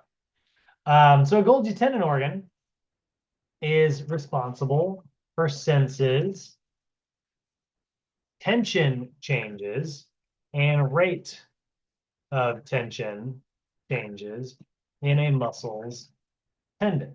So you can kind of think like, okay, like think tendon, think tension, you know? That's what a Golgi tendon organ is responsible for. So again, we kind of go back to the example I used earlier. If my body wants to know what position I'm in at any given time, right? We go back to the proprioception conversation we had, right? Or we go back to the duck analogy. If you wanted to know what's in the box, you need a couple pieces of information. Got feathers, webbed feet, quacks. Great, it's a duck.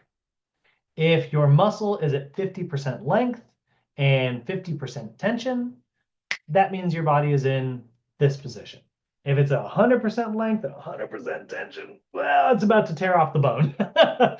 That means you are fully stretched out. If you're at 0% length and maybe a little bit of tension still, that would be probably heavily contracted and probably contracting against a good amount of force. So muscle spindles sense the length, Golgi tendon organs sense the tension. And then one other one that we've got is our joint receptors. There's actually a lot of these, but NASM is nice enough to just kind of boil them all down into a general category and just say joint receptors. And they live between the bones here. I do not know what muscle in your body would look the way in this little diagram that I just built. This does not make any sense, but nothing is shaped like this, but that's okay. We still get the point. And joint receptors, they basically live between the joints of your bones. They live where you're going to have some ligaments and all kinds of fascia and things like that. So they're just going to kind of live in here in general. So let's kind of go like that. And so these are your joint receptors. And joint receptors, they're responsible for sensing pressure, acceleration, and deceleration within joints. So basically, your joint receptors are responsible for kind of sensing movement in a lot of ways. They can just kind of tell when they're kind of being jolted around, you know, because you don't have any contractile ability within your bones themselves. So if your bones need to be able to kind of like sense what's going on in that tissue, they really are much more concerned with just, hey, are we moving? You know, are we changing position at all? So this is kind of how your body is arranged in terms of giving you that proprioception. If your body's going to understand what position it's in, it's going to get information about the length of the muscle, how much tension it has, and how good the grip is on the bone, and whether or not the bone itself is like moving or not moving. And you put all that information together, guys, and that is how I know I'm wiggling my fingers. It's how I know I'm raising my arm up and down. It's how I know I'm doing bicep curls. It's a terrible joke. So yeah, that is that is basically you put it all together. Those are your mechanoreceptors. You get all that information, and that's your proprioception. And guys, that is basically that's all you memorize and master all of this information. You're gonna have a really good information on how you're gonna have a really good understanding of how your nervous system operates in relation to, you know, being a trainer or whatever job you want to work in the health and wellness industry. Questions, comments, concerns. How we doing, guys? I will say this. I refer to the muscular and skeletal system. Like the muscular system to me is like the shock absorber Okay. for the actual, I would say, skeletal system in my mind. That's how Sure. I've been able to relate to it. You'd be And very correct. Yeah. understanding that over time, as we age sometimes and we're not as active, we lose a lot of our muscle mass. Sure. Therefore, our skeletal system becomes more exposed. And I find patients are more prone to becoming fall risk. And when they become a fall risk and there's not enough muscle mass to support that skeletal system, it becomes detrimental. Sure. And Yeah. so It's I'm trying to actually understand how to keep my muscles, vibrant as long as I'm here on this earth. sure. It's kind of interesting. Opinions have kind of changed a little bit over the years, even in the world of sports. Um, you'll notice that like in a sport like football, for instance, athletes have just gotten kind of bigger over time. It's kind of interesting because, you don't have to be very large to be incredibly strong or explosive or powerful. It doesn't require mass. Because a lot of times, like we'll get into this in other classes. This is not today's topic, but you'll look at like explosiveness and strength. They're not always mass dependent. I mean, don't get me wrong, like eventually like there's kind of a tapping out that happens. You can only get so strong with so much, and you need a little bit more like actual tissue to be able to and then you can make that new tissue stronger. Like sure, there is definitely a correlation between like size and strength, but it's not always a direct one-to-one. But what's interesting is they've looked at like athletes, um, and they've looked at like making them just more muscular. So like almost leaning into the bodybuilding world. And the explanation at first I was explained was explained to me, just very simple, is just, well, the bigger it is, the harder it is to tear. Like Oh, it's just okay. thicker, you know? And ironically, that's somewhat true of like seniors as well. Now, as we get older, we tend to kind of shift away from type 2 muscle fibers, which are the big muscle fibers. We are going to talk about that tomorrow. Right. You tend to kind of biologically shift away towards that and shift towards what we call type 1 muscle fibers, which tend to be a little bit smaller, but they have a lot more like consistent energy production. Think about the difference between like a marathoner and a sprinter. They just Okay. look very physically different. Um, but what's interesting is they are finding like a lot of seniors, you kind of train them like bodybuilders. Which sounds very weird. But like the things I mean, I'm not saying you're trying to take a senior and make them a bodybuilder, but you take a lot of the like things that we do that are more related to growth rather than related to strength, and those are actually very much related to longevity. It's fascinating stuff. We could talk It about is. it It's all very day. fascinating. So anyway, I just wanted to interject. I didn't want to take a lot of time. No, no, no. Good. I just always try to make a scientific logical to myself Yeah. so that I can interpret it, in my own mind as we all receive information differently sometimes, so that I can come back scientifically and it all makes sense. Yeah. If that, yeah. No, So that's absolutely. it. Um, But the shock absorbing thing was absolutely correct. The more muscle mass you have, not just having a muscle, you're not shock absorbing in the sense it's like a pillow, but Right. if you have a lot of muscle, you can create a lot of stability around a joint. And you think about like what I said earlier about like those quadriceps muscles, right? If one of them is pulling a little harder than it's supposed to, then when you land, this is sort of a bad drawing of what your knee looks like. But you get your tibia kind of comes up here like this, and then you've got your femur coming down, kind of looks like that, right? Mhm. Um, the muscles surrounding this whole area, right? There's your lateralis, there's your median, Medialis, yeah, right. with the intermedius there, and then you get the big one that's coming all the way down, right? So there's and then we'll put a kneecap in there just so we have it. So you kind of look at this, right? those muscles, the better they are at like being able to stabilize. Let's say like you're pulling way too hard this way, right? Like let's just say this one right here, right, is pulling way harder than it's supposed to. Well, that's Okay. going to cause this bone here to tilt actually. It's going to pull it up this way. So now this space right here slaps. And then this space over here gapes and it overstretches. And now you get this like dull ache on the outside of your knee. So could that be like, would you say that leg extensions, heavy weight could cause something like that? No, well, not directly. No. Okay, got it. But if you are doing leg extensions, I actually use this in class a lot. Let me show you here. I pulled up a How picture of the could leg you extension see? online.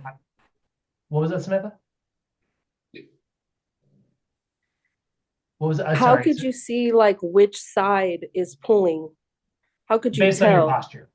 I will teach you So that in this from your course. picture you were just drawing, how could you tell based on? Yes, I'm. Yeah, Oh so my if you God, so it's a squat whole like nother this, language. if Okay. you are squatting like this, and I'm going to get back to the leg extension thing in a second. If you do this right here Mhm. and your knees collapse in like this, that is what's happening. We call this knee valgus. I know you can't see it. I can't see inside you. I don't have x-ray vision, you know, but if I show you a picture of knee valgus, you'll notice when we draw it, man, my internet is slow today. Have I been lagging for you guys? Am I cutting out at all? Sometimes you have Really? stuttered a little bit. Okay, that's good to know. It's that's good to know. absolutely not bad though. It's not bad. Yeah. But there we go. See that knee valgus? It's Got it. grinding, gaping. And then here's knee varus, gaping, grinding. It's the opposite. It's the bow-legged posture. And then this is you. Wow. Now, Danielle, you asked if leg extensions can cause this. Not directly. Absolutely not. Leg extensions are good. They're fine. I like squats and more functional movements a little bit better. My problem with machines is they don't require you to use your stabilizer muscles. They only require you to use your global strength muscles, which are good. We need those. But you know, a lot of strength without stability, could cause some problems, maybe. But I will say this, if you do your leg, I love pulling up pictures of leg extensions because I can find 50 examples of people doing it badly. That's actually a hamstring curl. That is not a leg extension. We don't want to use the drawing. I think this girl does it. So you don't suggest those are easier than squats for people with knee injuries? Oh, they're definitely easier. But I would argue they're less functional. And I totally do that Gotcha. with my clients, you know, if they need that exercise. It can be really good to come back from like if you have like a knee injury, it can be a really good way to like Right, right, right. train back through your range of movement. That can be very helpful. But eventually I'm going to try to, and as quickly as possible, hopefully, I'm going to get them off that machine and I'm going to train those muscles in a more functional movement, like a step up. Um, you know, maybe not something as Mm. extreme as a lunge right away, but I'm going to try to get them off that machine as quickly as I can. Because machines aren't perfectly customizable, and they don't require stability. So does anybody see what she's doing wrong in this picture here? This is day one. So don't be shy. I'm trying to see the whole entire movement. Hold on. So here's what we don't like. See how her See? toes are Is actually it her pointing toes? They should be straight.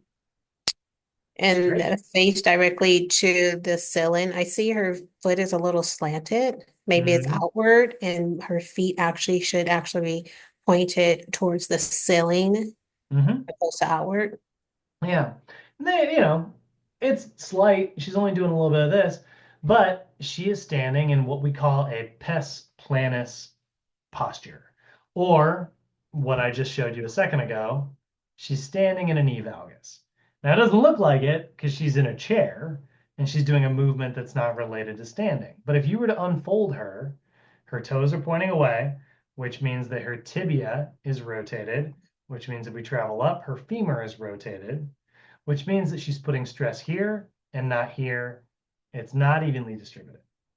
So that version of a leg extension, to answer your question, Danielle, that version of a leg extension could cause knee problems. But as a regular exercise done correctly, I have nothing against leg extensions. I think they're great. Would you also be able to tell during a massage, like by the way they're laid and their legs flop? Here's the thing. I am no massage expert. This is going to just be a weird thing to say. I'm just not a very touchy-feely person. I've never gotten into the realm of massage.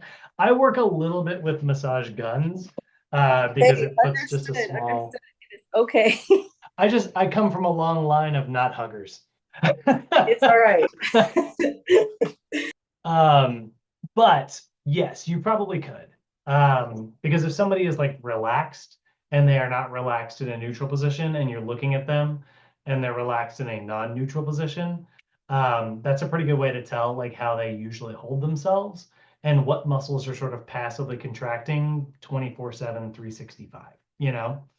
I mean, even like right now, like, look, I'm sitting here. See how random my shoulders are? Like I'm sitting, you know, and it's because I'm sitting here, I'm leaning in to talk to you guys. I know we're not in person, but I still feel like to do it, you know, and so it's like, it's just a part of conversation. So I'm going to walk out, and I had a very, very hard chest day on Monday. And this is really sore today.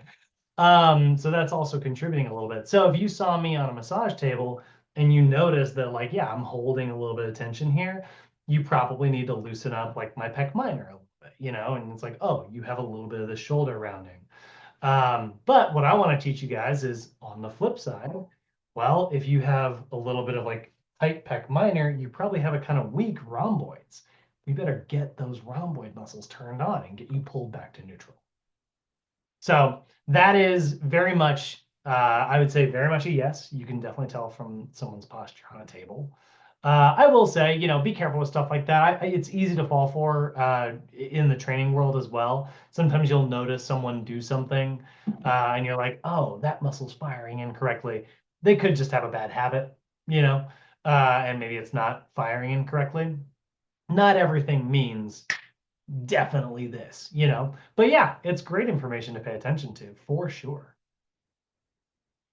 Okay, well, that was all very exciting. We've got our second half of this goes much faster.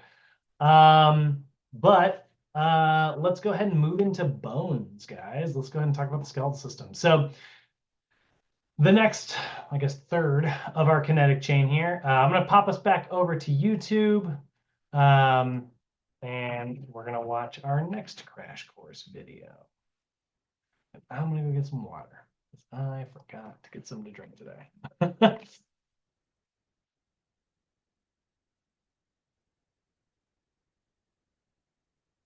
Yep.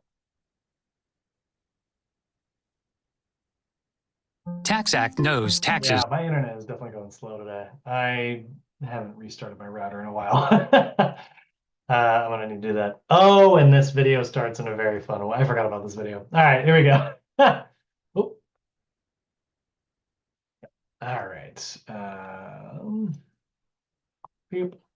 Here we go. This, my friends, is a walrus baculum. It's basically a penis bone found in most placental mammals, interestingly not in humans. And this is a polar bear skull, which as you can see is more streamlined for swimming in the water than a grizzly bear skull. And over here we have my giant friend, the rhino head, which is good for being giant, for fighting off predators and fighting for, I don't know, why do rhinos have big heads? And this is the skull of a pronghorn antelope. It has these horns that come off that are covered in these keratin sheaths that fall off once a year. These are all bones, parts of skeletons, and they're all pretty freaking awesome, and I am surrounded by them here at the Philip L. Wright Zoological Museum at the University of Montana. And all of these bones have adapted to help animals survive. The horns on the pronghorn for mating displays and self-defense, the streamlined skull of a polar bear for swimming in the water, and the walrus baculum for longevity, I guess. We're used to thinking of our skeletons as being the dead parts of us because that's what's left over after all of our like stuff that looks like us has rotted away. But the fact is, our bones make up a vital organ system, and I don't just mean vital in that without them you would be a sort of disgusting dead pile of lumpy mush, but also in the traditional meaning of vital, meaning it's alive. It protects your vital organs, it makes locomotion possible, it manufactures your blood, and on top of it all, it takes care of its own repair and maintenance. Your skeleton is alive, people, and walrus penises are just the beginning.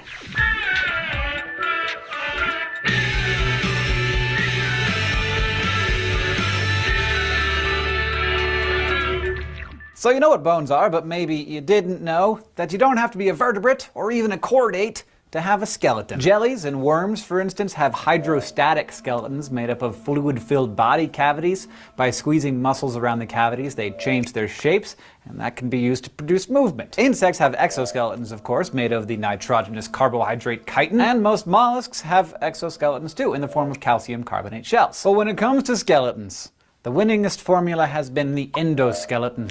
Even though we'd probably feel a lot safer if we were covered with armored plates like some race of Iron Men, having skeletons inside of our bodies has allowed us to grow larger and have much more freedom of movement. That's good stuff. One of the many reasons you don't see ants the size of horses walking around is, well, one, it wouldn't be able to breathe, but also a body with such a huge volume would require an exoskeleton that was exponentially thicker and therefore heavier and clumsier to support it. So endoskeletons allow animals to grow larger by supporting more mass, plus you don't have to worry about the embarrassment that comes with unsightly molting. As adults, humans have 206 bones, all kinds of shapes and sizes, including 3 tiny ones in each ear, 1 weird-shaped one like a horseshoe in your throat, 27 in your hands, and 26 in each foot. You also have at least 32 teeth unless you played too much hockey, and even though they're included in the skeletal system, they don't count as bones because they're made up of different material, namely dentin and enamel, the hardest material in your body. And you probably think of the skull as one big bone, but it actually consists of many separate bones, including 8 plates that cover your brain and 14 others in your face. Face bones. So simple, right? Well, you might want to sit down, you probably already are, but I'm going to, because it's time for biolography.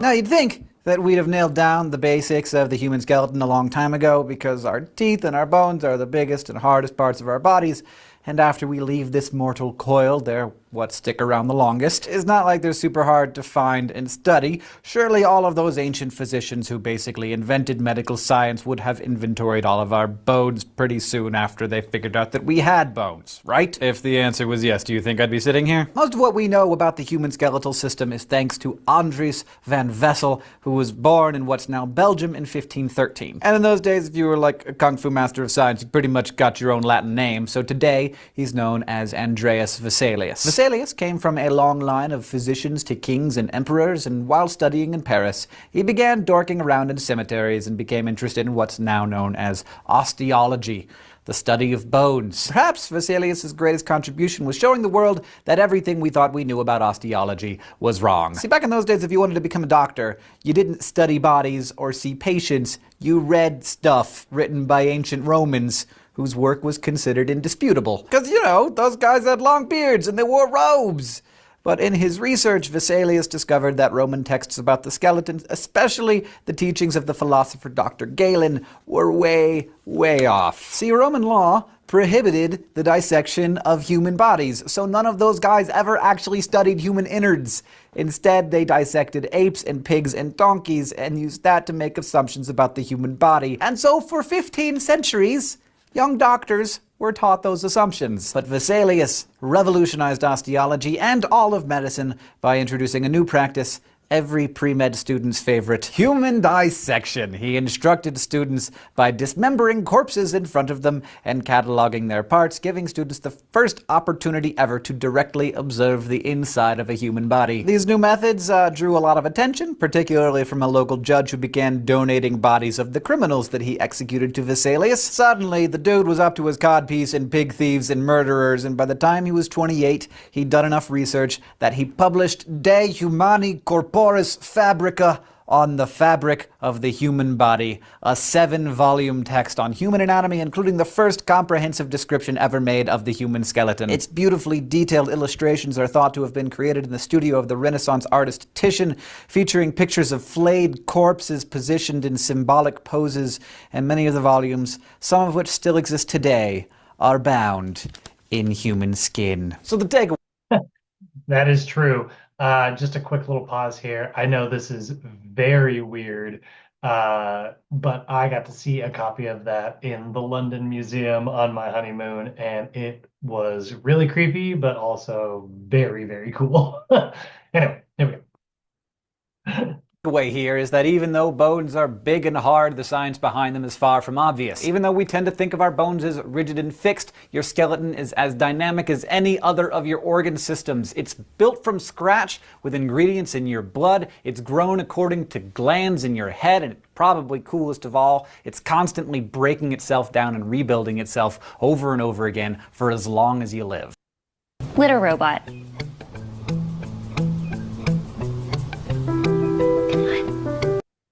Most new bone tissue starts out as cartilage, which you may know from your nose and your ears. It's made of specialized cells called chondrites, and in newly forming bones, these cells start dividing like crazy and secrete collagen and other proteins to form a cartilage model, or framework for the bones to form on. Soon, blood vessels work their way into the cartilage and bring plump little cells called osteoblasts. Oste, which you'll be hearing a lot of today, just means bone, and blast means germ or bud.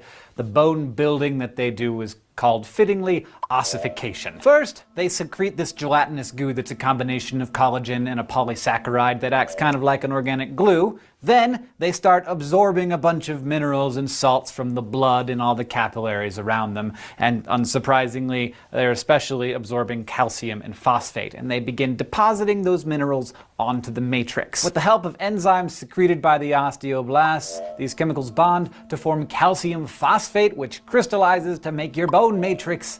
In the end, about 2/3 of your bone matrix is proteins like collagen, and the other third is calcium phosphate. Kind of surprising, right? Most of your bone isn't even mineral, and even the part that is living tissue, because it's all honeycombed with blood vessels that allow osteoblasts and other cells to do their jobs. Unlike an insect's exoskeleton, even the hardest parts of your bones are alive. Now, even though bone can take all kinds of forms, from big flat plates protecting the brain to the tiny stirrup in your ear, inside they all tend to have the same basic structure. If you cut one in half, you'd see that the matrix actually forms in 2 layers. The outer layer, called the compact or cortical bone, is hard and dense and makes up about 80% of the bone's mass.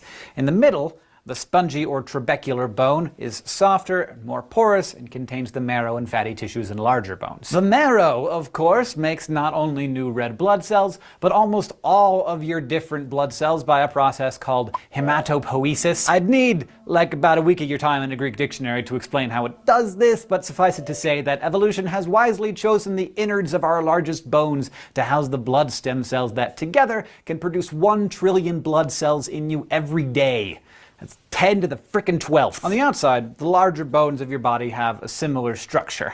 Have a look here at this femur. That's the biggest bone in your body. The main shaft is called the diaphysis, and each rounded end is an epiphysis. When the bones grow, as a child grows, the new tissue forms the border between the two, a place called the epiphyseal plate. As they did when they formed the original bone tissue, chondrocytes start to produce new cartilage here, and the osteoblasts come in and lay down more collagen and calcium phosphate. So as you grow, the ends of your bones are actually growing away from each other until by the time you're about 25, the last of these plates in your bones hardens. By the way, this whole process is stimulated by growth hormones secreted from glands all over your body, but the head honcho right here is the pituitary gland, about the size of a pea, nestled at the base of your brain. As adults, this and other glands produce less growth hormone, which slows down our bone lengthening. But even though lengthening is a limited time only process, the thickness and strength of a bone must continually be maintained by the body. Because, of course, like all of your cells, bone cells go through a lot of wear and tear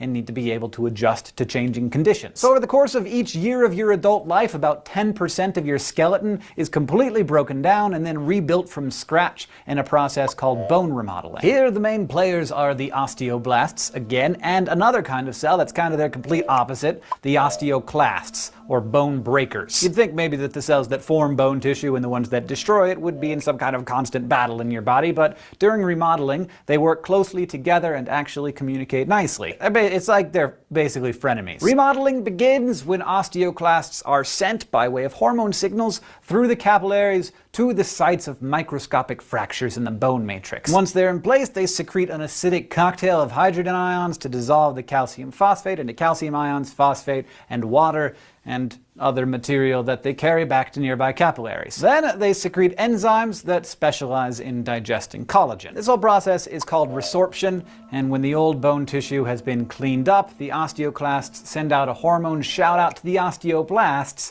who come in and do their ossification thing. Bone remodeling is really pretty amazing, and it's all ultimately regulated by hormones that maintain the levels of calcium in your blood. The glands that call all the plays during the bone-breaking part of the remodeling are the parathyroids in your neck. When the calcium in your blood plasma falls below the level of homeostasis, the parathyroid triggers osteoclasts to take calcium out of your bones and release it back into the blood. Likewise, when blood calcium levels are too high, the parathyroid's cousin, the thyroid gland, signals osteoblasts to take calcium out of the blood and lay it down on the bone collagen through more ossification. And remember last week when we talked about how the kidneys reabsorb salts and minerals? Well, the thyroid also regulates how much calcium is reabsorbed in that process, as well as the amount of vitamin D, because vitamin D helps your body absorb calcium through the small intestine, and that is why vitamin D is all good for your bones and stuff. Now, the relation of active osteoblast to active osteoclast can change dramatically under different conditions. The more you stress your bones, the more osteoclasts work to break down the bone matrix so that it can be reformed. Bone stress can include stuff like fractures, of course, but it can also be less traumatic and more sustained. Exercise causes stress on the skeleton that helps stimulate bone remodeling, so when you're working out, you're not only building muscle, you're also building bone. So, as you can tell, it's kind of hard to talk about bones without also talking about muscles, and that's what we're going to do on the next episode of Crash Course Biology. Thank you so much to the Philip L. Wright Zoological Museum at the University of Montana. Sorry, I just hit you. Check out their Tumblr at umzoology.tumblr.com. It's awesome. If you want to review anything, table of contents, just click on it, or just rewatch the whole episode because you know you liked it. And if you have any questions for us, of course, we will be in the comments below, as will all of the super helpful people who are always answering questions who are not us. Thank you to those people, by the way. And we will see you next time on Crash Course Biology. Ooh, I forgot to pause. Did I forget to pause the recording? I sure did. That's okay.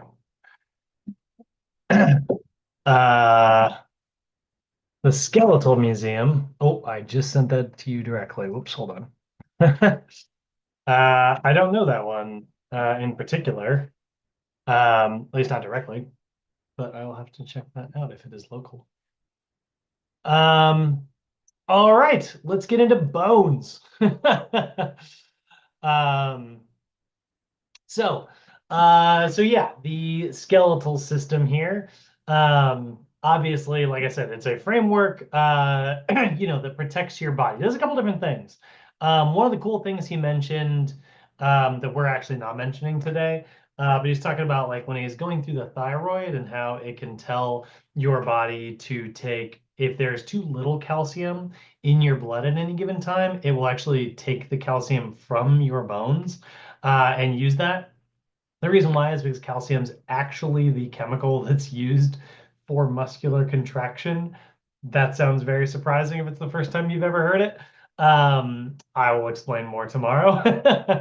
But yeah, that's kind of an interesting one. But then if you have like plenty of calcium in your blood, it tells your body to lay it down on your bones, increasing your bone density. But there's a lot of other chemicals that are necessary for that to happen. So it is important to make sure that, you're not just focusing on calcium only. But yeah, so, a lot of different functions for your skeletal system. It's the framework and structure for movement. It's the resting ground that your muscles live on. And then your bones are coming together to form joints. And that way, like, we can move and bend in, very important particular ways. So similar to, we had our central nervous system and we had our peripheral nervous system earlier. Well, now we have our axial versus appendicular skeletons. Appendicular is a big word, but it's your appendages skeleton.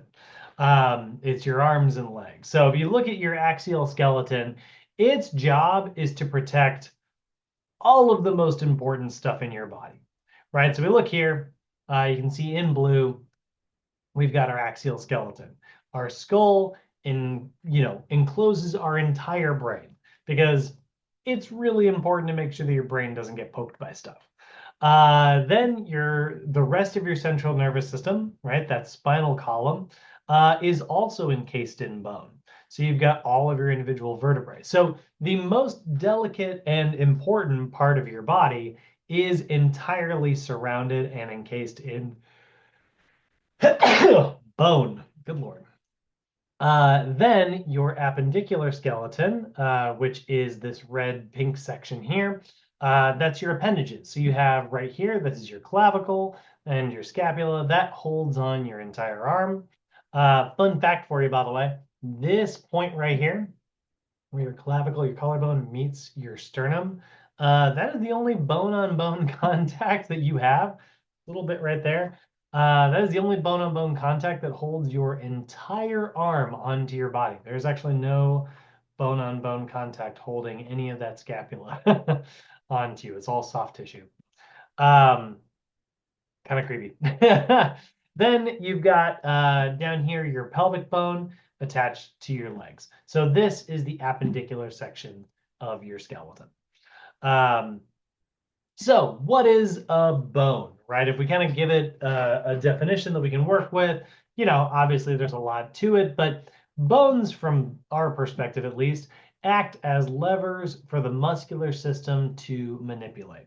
So basically, they're these long, hard rods that your muscular system is going to contract and move around. So, it kind of looks something like this, but in reality, it would be more, let's say we have, I'm just going to zoom in like crazy and we'll just kind of go like this, right? If you had two different segments of like hard, these two long, hard rods here, right?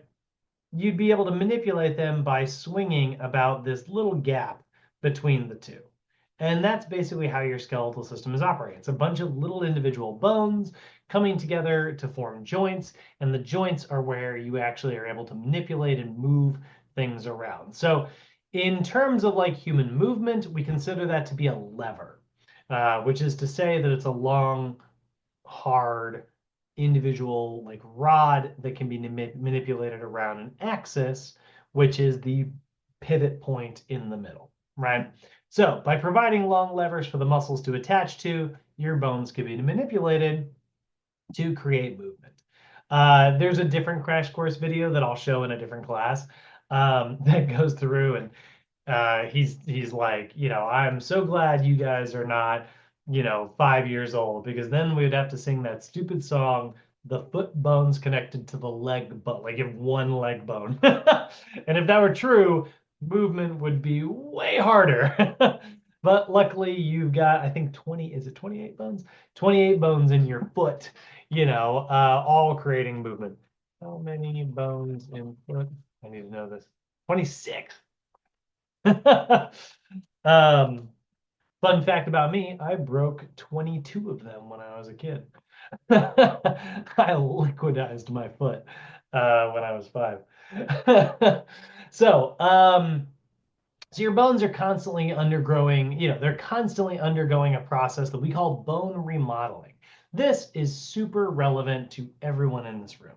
And Danielle, I think you'll find this extremely interesting, because this is definitely related to, as we get older. So bone remodel. This is a really interesting thing. It's the process by which your body is breaking down old bone tissue and building up new bone tissue. Because here's the thing. You would think that your bones are, when you look at them from like afar, they look like this like hard, like thing. It's just like, oh yeah, it's like this big solid, or like you think of like the bones we see at the plastic bones that we see on someone's lawn at Halloween. They look like they're just like this one fully solid all the way through object. But Right. It's just like a piece of mass, right? yeah, right. It looks like a rock, Right. But in fact, they're actually more like a pumice stone. You guys know pumice stones? You use them like for your skin Yeah, I and have stuff. one right here. Uh-huh. Oh yeah. Here's a little story. This is just for fun. because we lost James again, so I'm stalling. When I was a kid, my dad and I were going through Utah. My dad's a truck driver. And so he picks up this big rock, and I'd never seen a piece of like lava rock before, pumice. And lava rock, it's so hot that it gets all this like hot air trapped into it. That's why there's so many holes in it. As you get these like little tiny holes here. And he pulls the semi truck over, and we hop out, and he's like, "Yeah, this is there's a volcano, blah blah blah blah. This is all lava." And he picks it up, and he goes. He acts like he's getting really mad about something. And he goes, "Oh," and he breaks it in half. Which to like a little kid, it's like my dad is the strongest man in the world. Yeah, like he broke a rock. And that was like a core memory for me. But the reason he was able to do that is because like it is made of all these little tiny pores. And this is exactly what your skeleton looks like.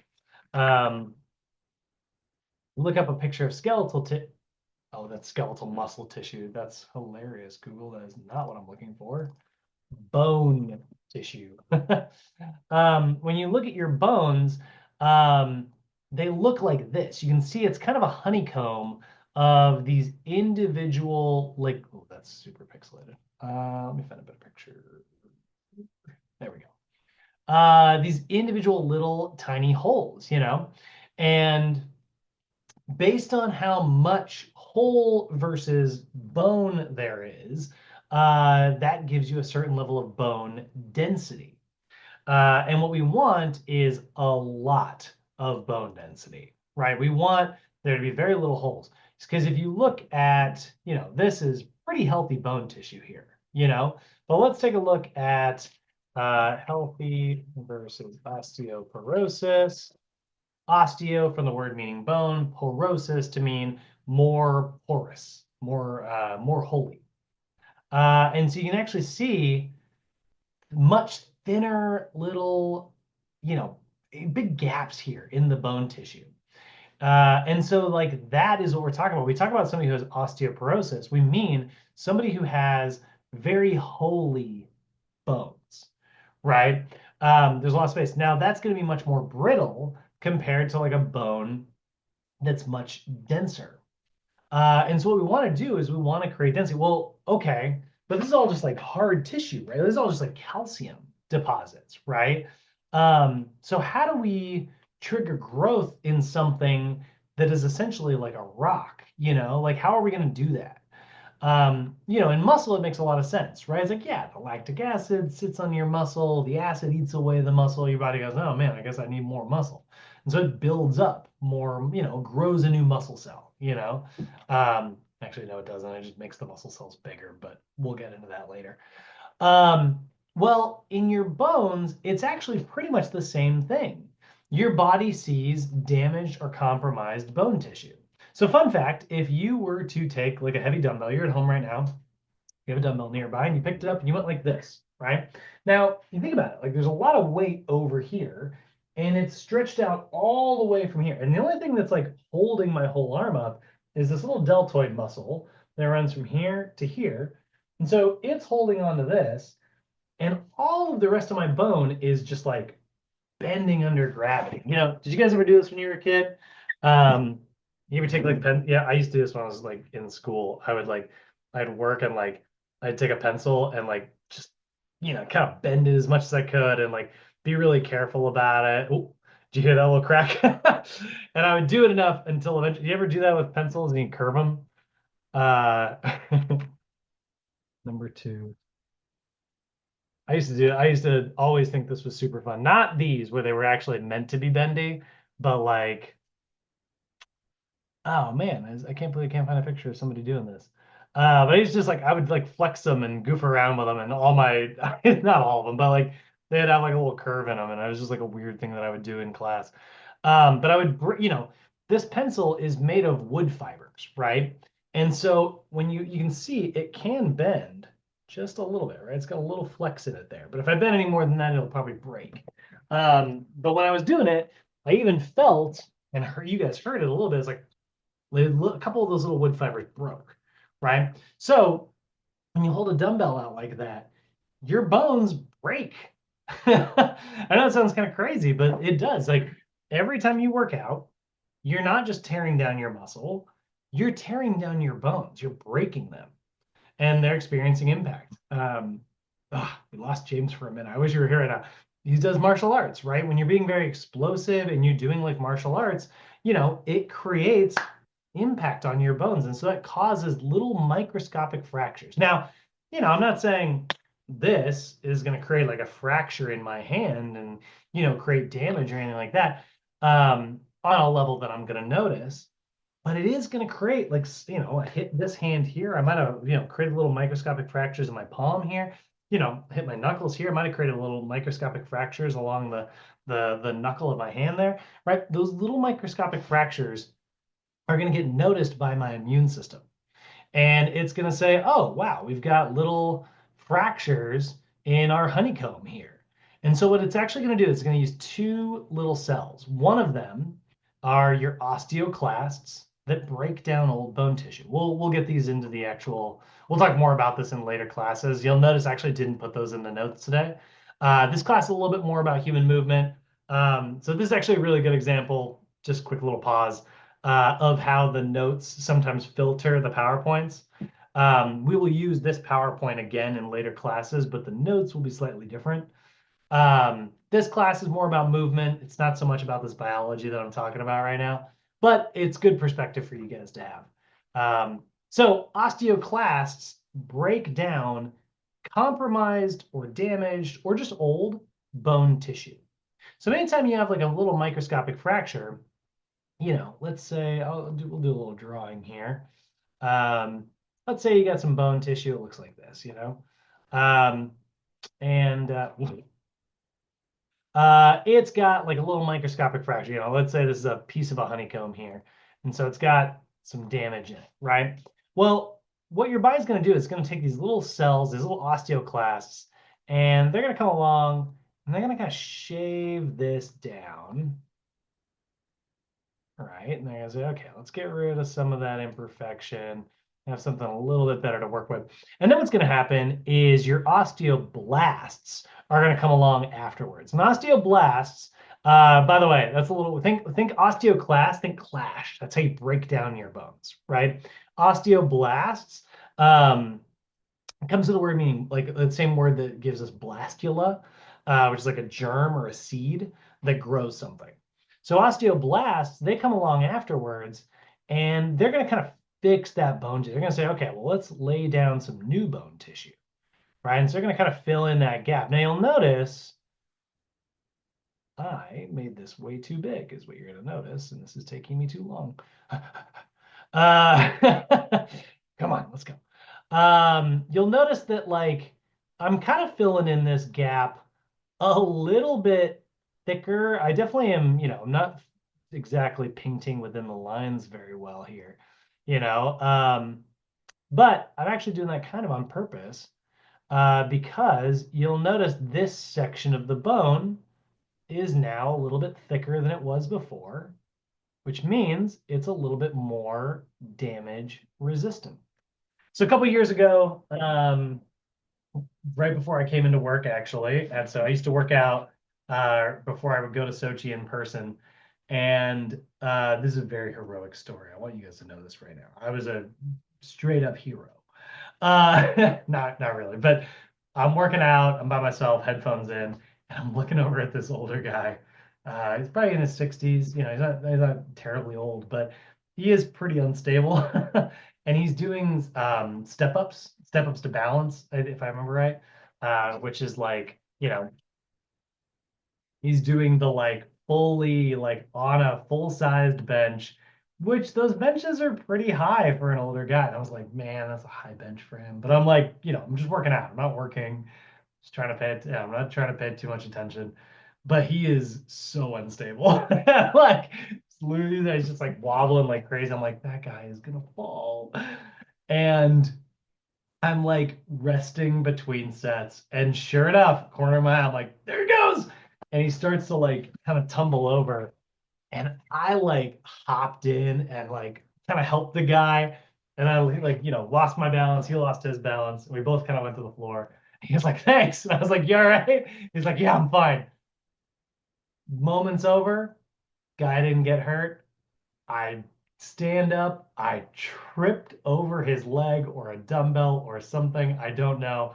I fell, and you know how like on the dumbbell racks, there's the really thin metal bar that just keeps the dumbbell from sliding off the rack. It's like thin steel, you know? And I just karate chopped that thing with my right hand and just broke my metacarpal straight in half. All that trying to assist someone else. And here's the thing, after it was over, like that was basically just me walking at that point. You know? Like, super embarrassing. But I had to I like went to work. And then I just took like, you know, it's Sochi, so there's ice packs and medical stuff everywhere. So I just like took a giant tub of ice and I just like taught class with like my left hand for the day. But it looked like this. We'll just show you like a metacarpal fracture. Um, but yeah, it was this one right here. And I just like snapped it right in half. Actually, it looked just like this. The only difference between this one and mine, that's a pretty messy break. Mine was pretty clean, and it was at a perfect like 45-degree angle. So all they had to do was just like lift my hand and kind of put it back in place. But the reason I tell this, other than, you know, trying to sound heroic, the reason I tell this is so when it broke kind of like this. It basically kind of took a 45, it kind of took a 45-degree angle. So it was like that. Kind of like that. So my body can't heal that perfectly. You know, what they had to do when they were fixing it is they basically just like pulled my hand apart and tried to stack the bones as naturally as possible. So the doctor, which by the way, that was the most painful part. The break definitely sucked, but him putting, you know, because like he would lift it and like pull my bone apart and then like put it back, and I was like, and then I'd go back and get an X-ray and be like, oh, we missed, you know, like, and then like you'd come back and like do it again and like take an X-ray and be like, oh, closer but not quite, and I was like, oh, yeah, like, that part was terrible. But basically, you get them lined back up, and then you know you put a splinter on it, and so I got a cast, and 6 weeks later got it cast off. But what's really interesting is if you actually feel my hand right here, you'll feel where the osteoblasts kind of glued this all back together. But because it wasn't perfect, you know, there's maybe a little gap, kind of like there is here, you'll feel a little lump on that part of my hand. And the ironic part is that is probably the strongest part of my hand now. Like it's got really thick bone compared to the rest of my metacarpals, where I'm probably never going to be able to break that again, you know? At And least not in that spot. how long would you say that process took for you? 6 weeks. How long? Yeah, so I definitely did, you know, sometimes it's 6 to 8 weeks, depending on like how severe like a break is. Okay. But usually after about 6 weeks, you're in a good spot after a fracture. Okay, got it. I'm, you know, very unlucky with my bone. I'm also from the Northwest. We get no sun up there. Do you snowboard? What's that? Snowboard? I do. Got to. I had a small fracture, or maybe a sprain. I didn't even get it checked out, but I From did have like boarding? a small fracture a couple last year. Your arm or leg? My wrist. Ooh. Yeah, I got taken out like a random ski. Somebody popped out of their skis, and it just hit me from behind. I was like, you know, like I was like, I don't even think I was moving. I think I was, or maybe I was just like moving really slowly. I was like goofing around. But I hear from behind me, like, look out, and it's like this ski just like flying down the mountain randomly. Were you snowboarding or were you skiing? Snowboarding. My wife skis. So it's the famous who's wrong, the skier or the snowboarder? For the record, it is almost always the snowboarders. I'm team snowboard, but man, Yes. you know, like kids who snowboard are so reckless. What I watch, okay, so my boyfriend is an ultimate boarder. and we watch the little kids snowboard every season, and it is so cool. Like they are amazing. Yeah, the So fear. they don't fear anything. Yeah, Anything, they're flying down that mountain, and they're like 3 years old. Yeah, yeah, up it's there, insane. between snow and water, children are fearless Yeah, oftentimes. Yeah, insane. true. A lot of that is also just like the physics of it. It's like when you drop a bug, like that bug just drop, the equivalent of us, that would be out of a plane. But they don't weigh anything, so it's like bonk. It's like little kids, like blah, blah, blah, blah, and they're like they brush it off, You, they're fine. you are definitely a science teacher. Yeah, they have no mass. It's like me and my cats. I like to toss my cats. Both of them. And they're always like they enjoy it for the record. So yeah, so those are two very specific kind of bone cells that are responsible for us constantly, breaking down anything that's compromised and building up stuff. So that bone remodeling process, here's what's interesting. We don't fully understand this, but when you're a kid, your osteoblasts are much more active and they slow down as you get older. That makes sense. That's pretty easy to understand. Like biologically, it's like, yeah, our DNA is programmed to grow us as we get older. But what's interesting, we don't really know why this is the case, but as we get older, our osteoclasts actually speed up, which is very weird. So our body is actually sort of programmed to get less dense in the skeletal system as we get older, which is one reason why it is incredibly, incredibly important. And this is something I said earlier, Danielle, but like one of the reasons you train older adults, kind of like bodybuilders, is that you have them lift at relatively high percentages of their 1 rep max. You have them lift pretty heavy. Now, that's not very good for endurance. So you do have to address endurance in other parts of your training. But heavy lifting is kind of important as you get older, because that is going to trigger more fractures in your skeletal system, the good fractures, so that it will trigger more growth and keep that density around. Your body very much has an if you don't use it, you will lose it mentality. Um, and so it is very important to tell your body, signal to your body, hey, I need this tissue around. Look, I use it very regularly. And that's one of the ways that we keep our bone density into our, twilight years. Okay. So types of bones. This I'm going to go through this pretty quickly. We're not going to spend too much time on this, but this is one of my favorite moments. But we got long bones. Long bones are longer than they are anything else. They're longer than they are wider. So your femur, it's the best example, is the longest bone in your body. But your metacarpals, these little short bones in my palm here, those are also still long bones.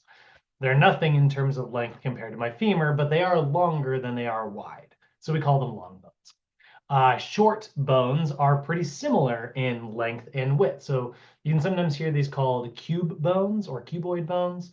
And yeah, your wrist, that's a good example. Your ankle is also a very good example. A bunch of little tiny short bones all kind of coming together. Then you got flat bones like your sternum, your patella, or the best example here, your scapula.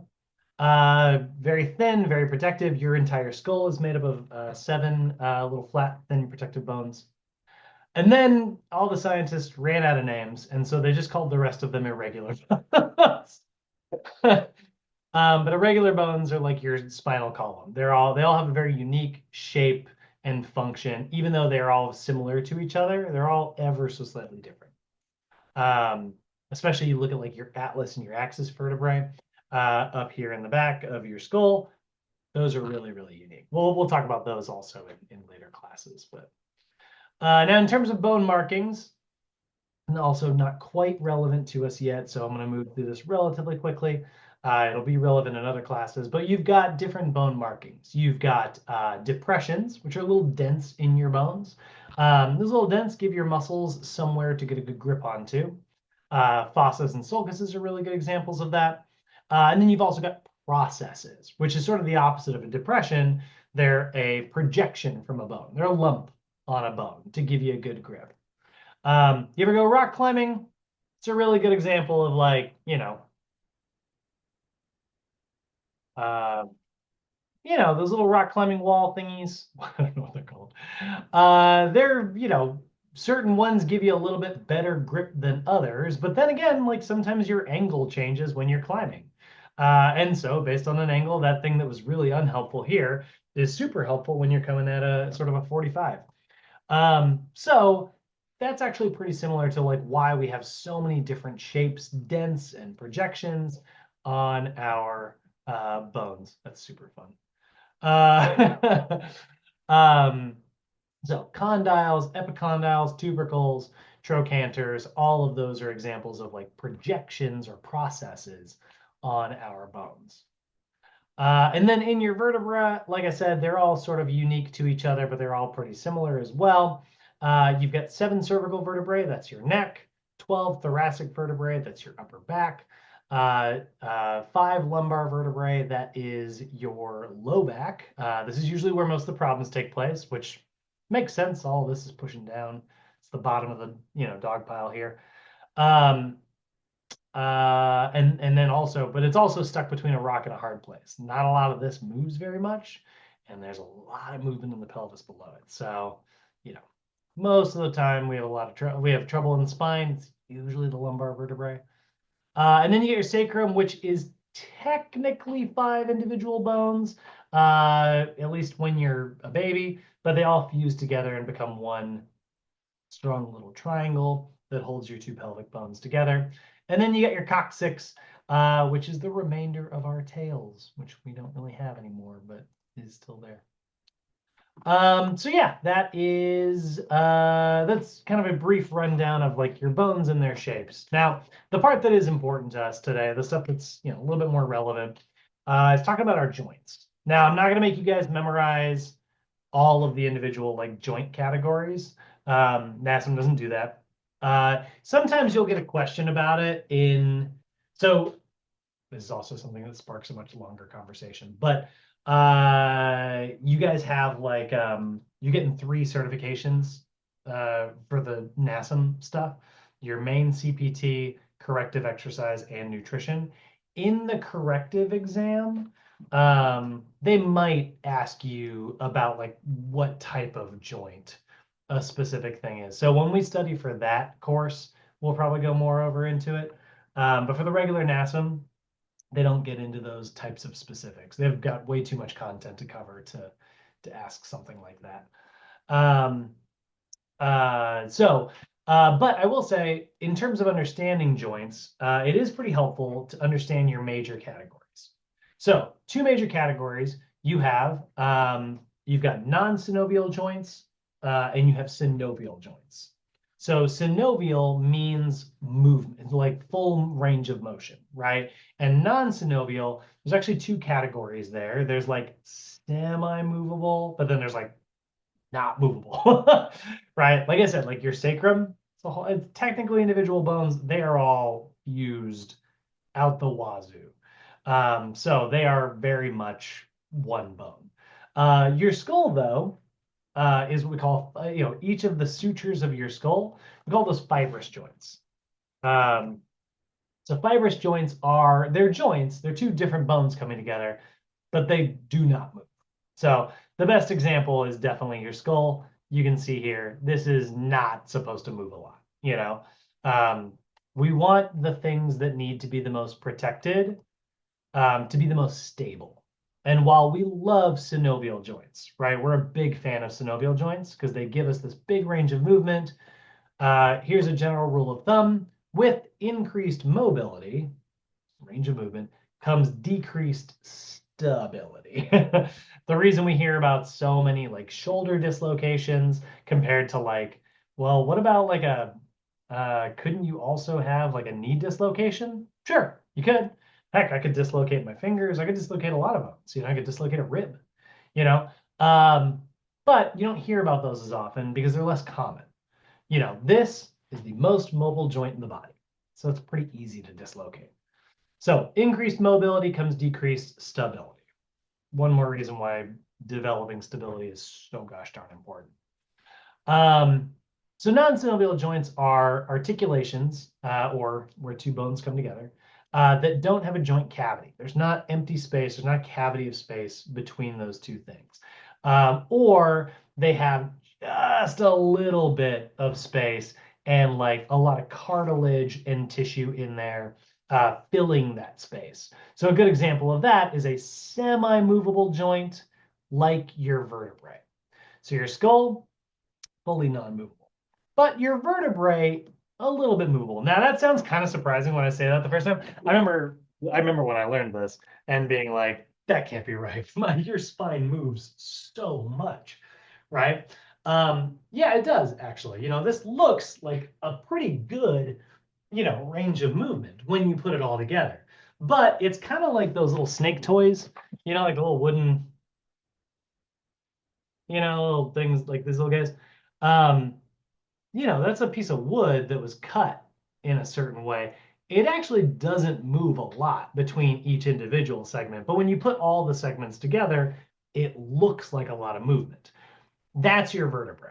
Each of these only moves a little bit, but when you put L1, L2, L3, L4, L5, when you put them all together, I guess I should have done that backwards. Yeah, it looks like a lot of movement. So those are semi-movable, but the sort of star of the show that we spend most of our time talking about, 80% of the joints in your body, these are your synovial joints. They are the articulations that have a big gap between the two segments of bone. They usually have some other materials in there as well, because again, increased mobility, decreased stability. So they have some other things in there that are usually going to help with that stability. Really good example is looking at like the knee. This isn't the knee, but this is you can see here, there's a big cavity of space between these two bones.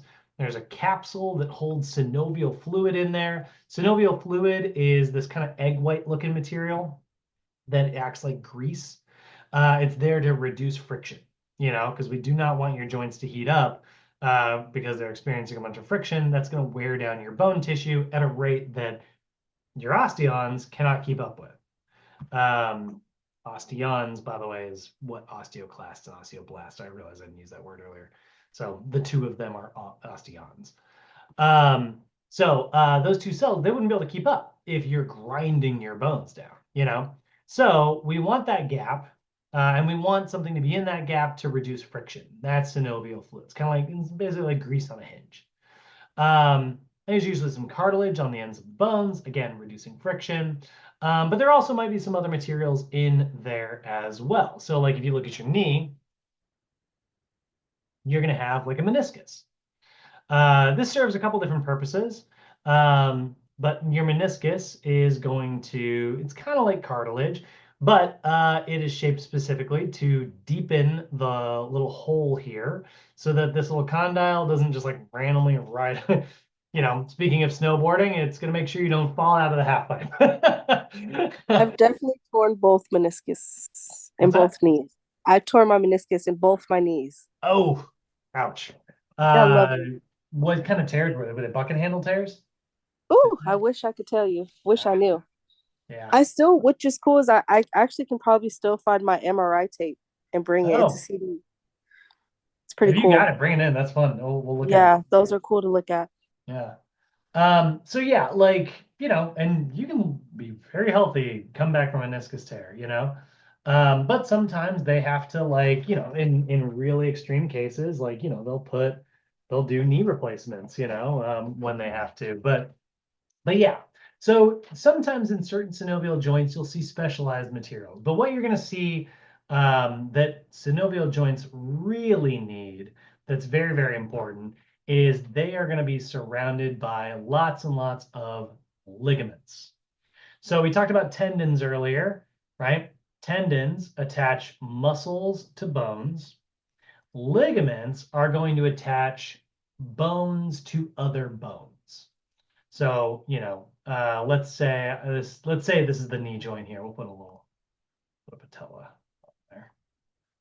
So in this knee joint, you're going to have four major ligaments. What colors have I not used yet? Green. So we're going to have this one here, and that's going to create some stability, which is nice. Now those bones aren't going to hopefully dislocate or pull apart. Then we're going to have another one over here. Then we're going to have one running this way. And we're going to put another one running this way. And those are the four major ligaments in your knee that are going to create some stability. So you've got your ACL in the front. That's anterior cruciate ligament. It's in the front, anterior, and it makes an X like a crucifix. So it's the cruciate ligament. Posterior cruciate ligament is the other part of that X. So A and P. Then you're going to have your LCL ligament. That's the lateral collateral ligament on the lateral side of the knee. And then you're going to have your MCL. That's your medial collateral ligament on the inside of the knee. And so with all those ligaments, that's hopefully going to create enough stability to hold those bones together while still allowing that big gap to be there and create a very large range of movement. So those are your synovial joints, right? They're articulations that have lots of movement. They have synovial fluid to reduce friction. They have cartilage to smooth things out, also reducing friction. And then you might see like other materials in there as well. Sometimes you'll see fat pads, which reduce friction as well. You got a picture of a fat pad? There's some in your knee. Yeah, there we go. So a little fat pad there. That actually isn't necessarily reducing friction between the bones. That's reducing friction between the tendon so that your tendon doesn't rub on the hard bone. When tendons and muscles rub on bones, it creates friction. It causes inflammation. If you've ever had runner's knee or runner's hip, either of those, IT band syndrome, we call it. That's because of rubbing. Plantar fasciitis, you know. And then we'll also see, what else? What was the other thing that mentioned that I forgot?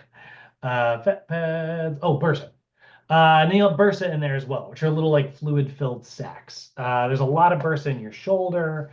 And basically they're kind of like those Amazon puffs, big puffs of air, keeping your package from rolling around in the box. Yeah, bursa are little fluid-filled sacs that are then inside your joints that sometimes reduce friction. Again, usually less, they're less about reducing friction of like bone-to-bone contact. They're more about reducing friction of like bone to soft tissue so that like the soft tissue isn't getting rubbed by the hard tissue. So those are materials you're going to find inside a synovial joint. And then, like I said, I'm going to move through these types of joints relatively quickly. You've got three major movements that we call arthrokinematics. Arthro for joint, kinematic for motion, so joint motion. That you're going to see. One is a rolling action. So one bone rolling against the surface of another, if it kind of rolled like this. One is a sliding action. So kind of sliding like this. And one is a spinning action, where you'll see it sort of stay in one spot, but it's sort of like rolling, but sliding. This is, I always have to be careful Googling this. Rolling joint GIF arthrokinematics. But you can see here, it sort of looks like this. This is the sort of rolling action. Sort of look at it there. See, it kind of rolls. Then we've got a gliding action, which would be more like this. No, actually, hold on, that's kind of the same thing. Let's try spinning. This is where Google lets me down regularly. You know what? Actually, we'll just look at a picture. The GIFs are a little tough, but you can kind of see here, right? We got a roll, we got a slide, and we got spin. There's kind of the three major things that your joints can do. Now, if they're doing combinations of these things, we give them different names. So you'll sometimes see other types of like joint names out there. So for instance, you'll see like types.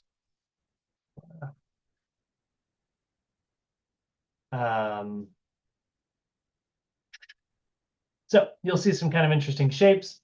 You'll see like a pivot joint, That makes a lot of sense. Your arm being able to pronate and supinate, I've got a pivot joint there, which is doing a spinning action. Hinge joints are doing a rolling action, like my elbow. Saddle joint, you've only got 2 of those. Those are in your thumb. So everybody's got 2. Who's got 2 saddle joints? This guy. Plane joints, that's like the ones in your wrist that cause all the sliding and gliding motion. Condyloids and ball and sockets, they're both doing combinations of rolling and sliding and gliding all at the same time. Again, you don't have to have those memorized, but those 3 major motions are the important part. So then we look at our connective tissue here. This is our final slide. We sort of look at it. Here's the thing about your joints, guys. They don't have a lot of blood flow. So a lot of times when someone has like a lot of injury or overuse or problems, it's usually in the joints or in the muscles near the tendons. This is what's very confusing. I both love and hate this picture. This picture right here, you guys need to keep these separate in your brain. So, tendons attach muscle to bone. Ligaments attach bone to other bone. But they are both drawn in white whenever we are looking at anatomy textbooks. So this right here is a ligament attaching this bone to this bone. And then this white section here of the muscle, that is the tendon attaching this muscle to this bone. They're both drawn in white to represent that they both have very bad blood flow. They just don't get as much blood flow. There's not as many blood vessels surrounding that as compared to like the very red muscle, which gets a lot of blood flow. Which makes sense. Your muscle has to generate more energy. It has to like do a lot more active work. The rest of those things are kind of passively just attaching themselves, so they don't need to repair. So they don't get as much blood flow, which does mean they don't repair as quickly, which is why, like, when someone's training for a marathon and they're like, oh, I pulled my hamstring. Probably not the hamstring's fault. You probably did tear it, but it was probably because your tendon was not keeping up. Had a hard time kind of keeping up. You were doing a lot of intense training, and maybe you spent enough time and your muscles felt really good, but your connective tissue had a hard time keeping up. That's a pretty common problem in the world of like we call overuse injuries. It's not a contact injury. It just happens sometimes. Same thing with ligaments. You get that general aches and pains in your joints. So we'll talk more about that as we can kind of continue on. But here's what we know.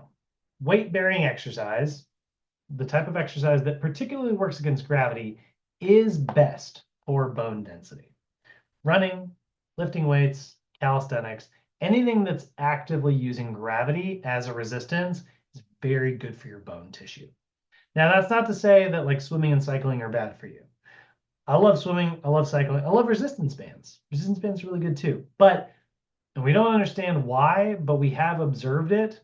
We do know that weights like dumbbells or machines, even cable machines, which are pretty similar to resistance bands, there is something about them that does trigger better bone density growth when compared with other types of resistance.